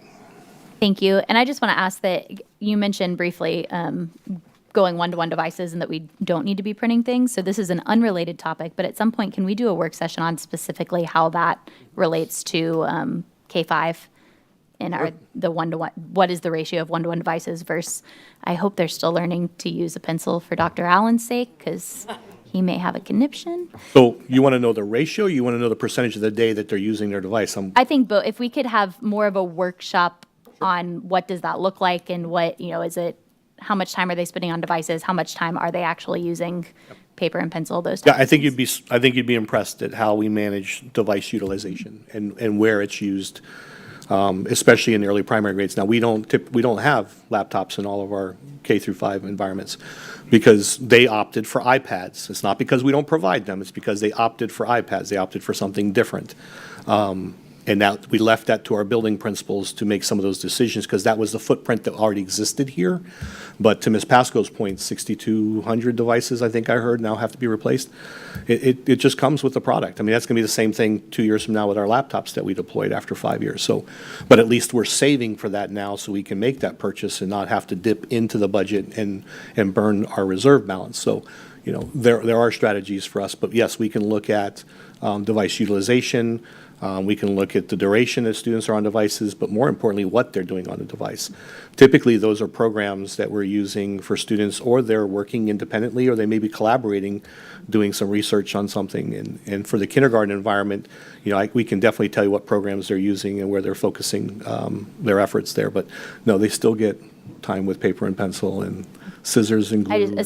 Especially seeing a couple things that are coming out of our legislature, I'm worried that being one-to-one devices in K-5, we may not be super highly supported in the coming years, just because we're seeing the pendulum, I think, has swung both ways and is trying to find a medium. So if we can get an update on that. And that's a good point. I think that's the importance, because this conversation has been happening for a few years now about screen time and those types of things. And that's why our teachers do such a good job balancing what happens in those classrooms, because we don't literally, the kid doesn't walk through the door, open up their device and stare at it the entirety of the day. That is not what happens in our schools. And so we need to be in a position using that data to be able to advocate for students to continue to have access to meaningful, relevant information in real time. So it's a good point, but we'll see what we can do to pull that data for you. We can definitely look at that. To provide some clarification, one-to-one isn't, one size does not fit all, no matter what it is. You shouldn't have just paper, and you shouldn't have just digital. Right. And the purpose of one-to-one is, Mr. Hyde brought back carts. If you think about the days of the carts, you had to plan your instruction, and you had to plan when you could get to the technology. Well, what if I was sick that day? Was the sub going to do what we needed to do? Like, there were a lot of managerial challenges with that. So the point for one-to-one is that the student has a device that is accessible to them when appropriate, and when the teacher is planning that for appropriate instruction within the learning cycle, not when they can schedule it. So just some clarification, it's never meant and never been designed, especially at the K-5 level, for them to be on devices 24/7. Thank you. All right, Ms. Pasco, that concludes the questions and comments. Okay, thank you. Thank you. Two remaining quick topics from my seat. New high school update. Board members, just to give you a quick review, there were initially 3 properties, or excuse me, as recently as last month, there were 3 properties available to us. There was the property that was included in the P3 submission. There was the property that was the Baxter property, that was the initial property. If you recall, it was offered to us for free. Then they retrieved that offer, and then they came back to us 2 other times, as recently as less than 2 months ago, saying that a portion of that property would be available to us as a school district if we were interested. Over the winter break, I got a phone call saying they were, again, rescinding that offer, at which point I said, you've asked me to go out to dinner 3 times and you've ghosted me. So I think we're moving on to something else. The implications for that are pretty significant, though, so let me walk you through this one more time. The Baxter property is almost immediately adjacent to the corner at Hatch-Nahaw. And there is currently a housing development that's being finalized on that corner. The Baxter property would have been immediately adjacent to it, which means our ability to run the necessary infrastructure, water, electric, other utilities to the building would have been a shorter run, therefore less costly. Now that the Baxter property will not be developed, the second property that came to us outside of the P3 proposal was the property immediately adjacent to the Baxter property. If you recall, similar in size, but only about 40% is buildable because the rest was considered marshland, a little bit wet. It would work for a school, but now the distance to run the utilities and the cost of that property makes it largely prohibitive. So we're left with the P3 property. So where we currently are right now is, and I'm going to work with the team. We are going to finalize an RFP, a request for proposal, and we will advertise it in accordance with Florida statute for at least a minimum of 20 days. It may go slightly longer. We hope to have the RFP completed in a relatively short timeline. The RFP will be very explicit, and it's important that we put out an RFP that's very explicit. And we do this quite frequently, so this is not limited to a construction project. We do this with other types of supports that we need. For example, some of our contracts for nursing supports, for OTPTs, things like that. You can put in there specificity of what you require. In this one, we will outline the number of acres, the minimum number of acres that we expect for the property. That over 80% or more must be buildable. That it must be within the Hatch-Nahaw community. That it must have certain other metrics. For example, we want the fields turfed. If you recall, one of the most significant concerns from that community were environmental issues and environmental impact. And so if we're putting fields out there that we're dumping fertilizer and water on, and it's running off into that ecosystem, that was one of their primary concerns, were the endangered species and potential water runoff into the headwaters of the Everglades. That was their biggest concern. So we are going to be able to address these things programmatically. We will provide the ed specs, the ed specifications, fully delineate the number of classrooms we need, the types of classrooms we need, and programmatically, if you recall our conversation from before, Ms. Cunningham, you asked me, in their initial proposal from Building Tomorrow's Schools, did it include the programs? It did not. It included spaces, but their bid did not presently include the equipment and things to support the programs. So we will provide all of that information, we will advertise it, and then we will bring you back the recommendations or who has submitted successfully, and then we will choose from those. That is my recommendation to the board. It's not essentially a P3 proposal any longer. It is now more of a design and build, but that is fine. We've spoken to everyone involved. Parties seem to be amicable to that, so I think this is the fairest way for us to address this. We know that we need to be in that community. If you recall, we have probably looked at the initial 7, so we've looked at least 9, if not 11 properties in total in that community. We have found some properties that potentially work for a smaller school site, but not for a high school site. When you think about the fields we need and the additional parking and our ability to use the parking lot like we did Davenport to create a longer serpentine so we can pull as much traffic off the main roads. I mean, we want to make sure that we address as many of these concerns as possible.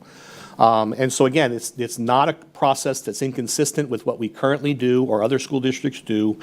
We know that another county has put out a similar RFP, so we are going to be in discussion with them to ask them to send us a copy of that. But we expect to get that RFP out, and the board, you'll see a copy of it. And then again, it must be advertised for a minimum of at least 20 days per Florida statute.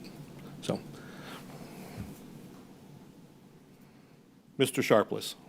I want to make sure I heard you clearly. The RFP is going to include land and the building and the programmatic stuff. That is correct. Okay. We will specify and fully delineate everything that must be included in their BAFO. So I'm going to explain what that means for those who don't know.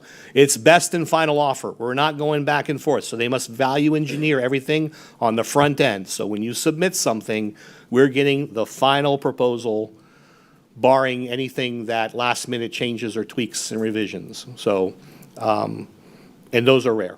And those would be changes that we've requested. And the only other question I had is you mentioned that it will be the option for the build out. So we're not looking anymore at the same kind of model that we used for the Scenic K-8 where we're doing the leasing? That's a completely separate topic. Okay, all right.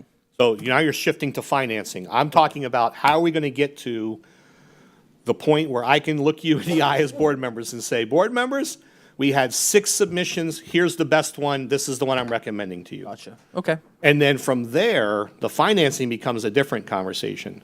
And do we have to make a decision on that too, or? You will. Okay. And here's why. Staff are confident that we can pay cash for the building. Okay.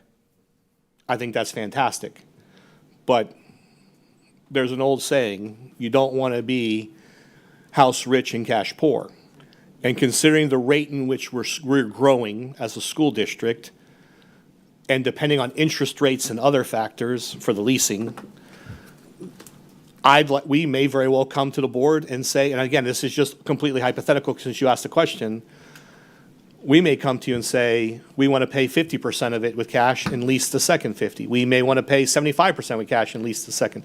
It's my understanding in having some recent conversations, though, that if we were to bring a portion, at least 30% or more of cash to the table, we would get a far more competitive interest rate. And so all those things have to be analyzed separately. Okay. Once we get the final plans and we get the final proposal, and we get the final price point, I think that's the important part. Financing, since we can pay for it in cash, we can move forward. It's also important because we also have to go through the site selection committee with the county to make sure that the site gets approved and it's appropriate. And so we've already started some of those conversations, and now we've gone from 3 properties to 1. So as far as somebody who's made an offer to us. So that's where we are. Thank you so much. You're very welcome. Ms. Cunningham. Thank you, sir. Okay, so it's great that we've gotten to this point. It's a little late in the game, but here we are. So here's my question. Time is money. Every day that we continue to go, we're losing money. So my question is, or it's costing us more money to do this. So my question is, the RFP, that should be already ready, right? Or we should have that out in the next, quickly. No? I mean, you're laughing at me. I'm not laughing, I'm smiling. So Okay. you're making my case for me. I love when you tee up these great questions. So what I'd like to know is by when do you anticipate, because our next workshop is on the 13th of February, and then the 27th of February. Am I right? So we have 2 coming up. We would need to vote on it would be great to vote on the 27th, but that would mean it would have to be out here in the next week or so to make that 21-day statute time requirement, so that we're within statute for doing the RFP. Do you think we'll be able to look at that in February? Was that the 27th, ma'am? Yes, sir. So we met this morning to talk through some of the logistics of this and what we would include in the RFP. We have the template for the RFP. We've done this previously. Yes, sir.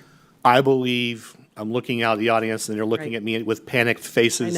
I know. How quickly could we develop the RFP? That's my question. Within the next week? I would hope. Well, what I was going to say for a certainty, for sure, what we could do in February is certainly at least bring a draft to that, which would include the ed specs, the area that we're looking at, the capacity that we're looking at. So that would give you an idea of the programs, the size that we're looking at, the classes. We're beyond that. Right. So that's going to be included in the RFP. The question is, how quickly can we turn the RFP around and get it on the street? Right. Yeah. Because otherwise, we don't meet till March 26th. Today's the 23rd. Could we get it out in a week? Right. That's the question. I don't know the timeline for that. I really don't know that we could. I mean, we can try and see what we can do, and because I know the 23rd, that's kind of getting later than even I had in mind. But Well, what I'm saying is if we don't get it out by the end of, if we don't get it out quickly so that we can vote in February, Won't see it till March. we won't see it till the end of March because of our spring break, March 26th. That delays now 2 more months. Let me do this, Ms. Cunningham. Yes, sir. Let me meet with staff again tomorrow, and then I will send the board a An time. update? Okay, I would appreciate Send that, you a sir. timeline. Thank you very much. Because I gotta make sure that all the players are at the table. I understand. Mr. Bridges, so that we Yes. so we meet all of our deadlines and expectations. There are no further questions on that topic. The last item I had for the board, and I apologize, it did not make it to the agenda. Dr. Allen, I do sincerely apologize, is 3DE. So we've been having great conversations about 3DE. As you know, it was very successful in its launch at Tenor Rock High School. So much so that that group is fundraising now to build, or trying to fundraise in order to build on, either on the Tenor Rock campus or immediately adjacent to. They want to build a larger field house that they could, so that we can open up our own version of the Biz Town, so that we can bring field trips and things in. Based off its success, we've been having ongoing conversations about the program's expansion. And right now, the conversations I've had with the group is that my recommendation to the board is that you consider, and I'll bring you a formalized proposal at the next meeting, that you consider funding the program at the second high school. Tenor Rock was fully funded for us philanthropically. We fund the second one. Simultaneously, they will look for a third school to be funded from private donation. So essentially, we'd be saving over another $1 million over the period of the multiple-year contract that this would be involved in. And so we would be very intentional and very selective when we put these programs. I think it's had incredible success, and there's lots of opportunities for our schools to see the program expanded. But I wanted to at least plant the seed with you all, get it out there publicly that I'm going to recommend to the board that we expand the 3DE program. I love the idea of expanding it to 2 additional high schools. I know that each of you right now is worrying and wondering which high schools, and I will be able to provide that to you. I'll give you multiple choices, but I'll also give you what we believe are the justifications for the program to be placed at that school. And really, and many of you are familiar with Avid. I don't want to oversimplify it, but it's very similar to Avid in that the groups of students and the type of student it targets is that bubble kid who may or may not, who may flounder from time to time, and really the 3DE model helps them excel, develop greater poise, they're more self-directed. I mean, their attendance, their GPAs have improved, and I will share the data from the Tenor Rock participants with you over the last year and a half, because it's quite impressive of what those students have, how that program has impacted student outcomes. So I just wanted to share that with you here publicly, so that at the next meeting you will get all the data and all the information you need in order to make a subsequent decision. But again, my recommendation is going to be that we fund the expansion. It's less than $300,000 a year for a multi-year contract, and then they would fund. And a lot of the cost, as you know, for those of you familiar with the program, goes to additional staff that have to be hired to support the program. And then they would continue to do what they always do, which is go out into the business community to find the donors and the sponsors who then would subsidize the program components. It's like a Shark Tank kind of approach for our students. So where local businesses or national businesses bring a problem before our students, and they have to develop a plan on how to best address it. So it's unique. It's very viable. It's had a great track record and success, and so I'm excited to make the recommendation to you. So board members, I don't see anybody clicking for questions, but again, I'll have the student data for you, and I'll have the cost estimates for you as well. Okay. So that concludes the superintendent's report for this morning. Yeah, you're not in the superintendent's report. You're on budget and staffing. Jason got excited. Get ahead of yourself, sir. No, I don't have that authority. So that concludes the superintendent's report portion of this morning's workshop. At this point, this afternoon's workshop, I'd like to bring Mr. Pitts forward for budget and staffing. Oh, now it's back up. You do something? Good afternoon. Appreciate the opportunity to come before you and talk about a couple of position changes that we'd like to propose. And you have an attachment that was attached to board docs, and my presentation will include most of that information that you have in front of you. So these 2 positions we're bringing for you today on the January 23rd work session, and we would bring back, if there's no changes that are needed to these recommendations, on the February 27th board meeting. The first position is in teaching and learning, learning support, and exceptional student education, and the request is to fund 1 assistant director for speech and language, This would come from IDEA grant funding. The total cost with benefits for this position would be $106,000, $106,641. This position is being requested to provide additional administrative support to the area of speech and language, alternative communication, and assisted technology services. This position will assist in implementing recruitment and retention initiatives for speech language pathologists. This position will report to the Director of Compliance and will manage the district's speech language pathology positions. I think we're all aware of the national shortage of SLPs, and this position will greatly, we hope will greatly address that, especially that recruitment and retention initiatives to bring more SLPs into the district. This is a graphical representation of this request to add a position. You can see how this assistant director will report to the Director of Compliance, and the speech language pathologist will then report to this assistant director. Before I move forward, are there any questions on that request? Ms. Miller. I just want to say thanks for addressing this issue. Speech language and the lack of it, providers has been an issue, and trying to get a speech language therapist to move into that position usually doesn't work out financially because of their credentials. So I think this may help in the organization of that area and providing us another support staff member. So I usually am not for adding positions, but I think this one is very much needed. Thank you. Thank you. No other questions on that position? Then we will move forward to the next request. So recently we had a resignation in the Information Systems and Technology Division, and this has created an opportunity for us to reorg just a little bit. And so what we're asking you to do is to fund it will be called an SAP Basis Administrator. This position will be funded through the general fund. The total cost with benefits is $88,374.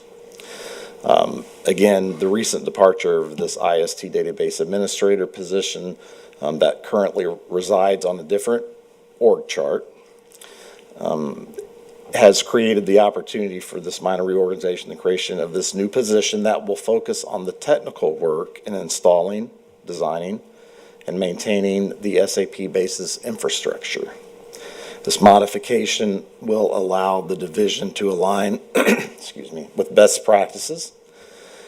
One IST database administrator developer will remain on the chart. Currently, we have 2 of those positions, and this one resignations, now we have 1. This new position will report to the Director of Network Operations and Information Security Officer. Financially, this change will result in a savings to the general fund of $10,875. What we're asking you to do is to unfund that current position, which is an IST Administrator Developer. This position is currently funded through the general fund at a total cost with benefits of $99,249. That position that we're asking you to unfund was 1 pay grade higher. That's why we're seeing a decrease to the general fund of $10,875. This is a graphical representation of the request for that new position. You can see it'll report to the Director of Network Operations and Information Security Officer.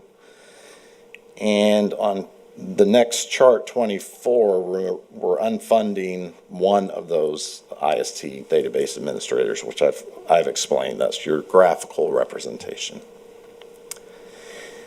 Before I show you the spreadsheet of costs, are there any questions on this position? You have attached to the attachment that you received through Board Docs a new job description. So I have this information I can show if there's any request on the job description, because that job description will come back to you in February for your approval of that job description too. Any questions so far? This is a spreadsheet that you typically see that shows the financial impact. I highlight the positions that we're talking about at these work sessions, highlighted in yellow. You can see on the spreadsheet the cost. And again, let me always say that the total cost of the position, whether we're taking a position away or adding a position, when we add a position, we budget at level 4. Doesn't mean that the person coming in may exactly make that amount of funds or that amount of pay. And showing the total cost of, at the very bottom line of the spreadsheet, that in total we're adding one position. What you see before you is really just adding one position, which will result in a savings of $10,000 to the general fund, and IDA grant funding will pick up the assistant director position. And the net effect to our overall budget is $96,000. Let me also say that that's if this position was over a year. Of course, we're 6 months into the year, so the total cost of the budget won't be quite that much. Another opportunity for questions. All right. Thank you.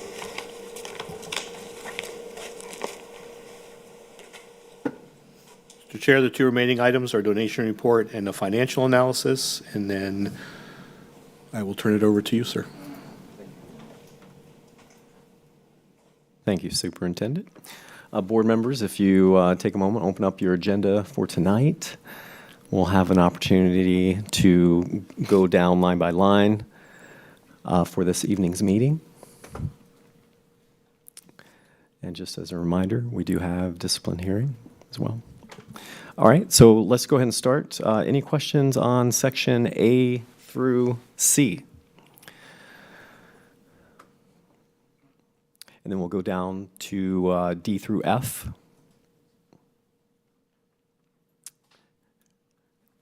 Everybody with me? All right. And we'll go down to G through I. Any questions, comments? G through I. I'll just bring one real fast, quickly here on H1, Superintendent Hyde. This is the computer science teacher certification. I know this grant's been with us, if I go back, I think 2020 for sure. Would love to hear some update along the way. It doesn't have to be today, but the impact, right? How many grants, have, or how much have we allocated to teachers? How many teachers have actually gone through and received that certification to then lead a computer science course, and then how many students that's impacted? All right, so we're gonna, anybody else? G through I, and then we have J through M. J through M. Ms. Miller, you were recognized. Thank you. I just want to say on J3, this is something that has been discussed since I was first elected to the board, and I don't know, Mr. Fix isn't here, is he? I can't see. Okay. It's hard to look at all of you at one time. But I just want to make comment tonight. I don't need to pull this, but Superintendent, will we have a release that goes to the public on when construction will start for people? Because I still get a lot of questions on the Lake Gibson Gym. It was delayed. We have given them dates in the past that we had to change because of construction specifications. So is there something that I can look forward to giving the community on timeline-wise, the beginning of that project? I'd have to give it. I thought Mr. Fix had responded previously in an email with an explanation and a timeline, but I'll go back. He has. About giving you a timeline. I'm not familiar with what it is. I just, instead of emailing an email out to the community, leaders of the community, it would be nice to have like a press release or some kind of support for that. Thank you. Thank you, Ms. Miller. Okay, moving on to sections N through O. So N through O. All right, don't see anybody. And then we'll stop on section P, our action agenda tonight. Any questions, thoughts on that? All right, and now section Q, our public hearing. Okay. Ms. Wyatt, you are recognized. Thank you. On Garner, which is Q2, we talked last time we were going to be getting updates on where we were with the grant, if there were any other options. Do we have those available? We do not have any update. We do not have any update from the feds yet on the proposed boundary conversations, any more information than what we had previously. I do have the grant, the grant funding data, though, and I can provide that for the board. Thank you. I will not be voting in support of that tonight. Superintendent Hyde and I have had at length discussions, but much of it is because I do feel like the community was sold one thing, especially we had the beautiful ribbon cutting yesterday with their incredible new facility, and to not make that facility available to all students that live in that neighborhood without an application process, if they move into that neighborhood later in their elementary education years, I cannot support changing the boundary zone. All right, thank you, Ms. Wyatt. Do not see anybody else on that section. Then we'll have the superintendent's report. I would assume you have a report for us tonight? All right. I certainly do. Okay, and Mr. Bridges? All right, thank you. And then we do have something from our auditor as well. Very good. And then we'll wrap up with our comments. Any other questions at this point on our agenda for this evening? Great. So just to wrap up our time now, I would like to just put a shout out for you all. If you wanted to speak to your committee or your liaison updates, this would be now your opportunity to do that. All right, Ms. Wyatt, you are recognized. Thank you. And this is not particularly a liaison update, but I know several of us were in Tallahassee last week with the incredible Wendy Dodge, and just want to give her a shout out again while she does not work for the district any longer. I think her being with Southern Strategies Group has really opened up even additional opportunities for the district to be seen and heard in Tallahassee. There's a lot of things happening right now. It's still very early on in session, but just the ability for her to get us in for meetings, I think, is something that often goes overlooked, as we're, especially on Polk County Day when everybody's trying to get in with our legislators. We had a great meeting with the Department of Education, and getting lots of answers there for things that new things that are coming down that I don't think anybody anticipated how they would play out. So just, again, thanks to Wendy Dodge for all she's doing for us up there. I don't know if anybody else wants to add on Tallahassee items, but I think we had a great opportunity to talk to some of our members. Specifically, I know I met with Senator Burton after you all did, so I was able to, she's got a couple bills that she's working on that she was looking for a little more data, and we happened to have a text message from Superintendent Hyde that went out with just an alert to board members of something that was happening at one of our schools that we were able to share to give her very current and relevant data to add to her. This is why we should be doing this. So I know it was helpful for us to be there. Great. Thank you, Ms. Wyatt. Okay. No other comments. So at this point, our meeting is adjourned.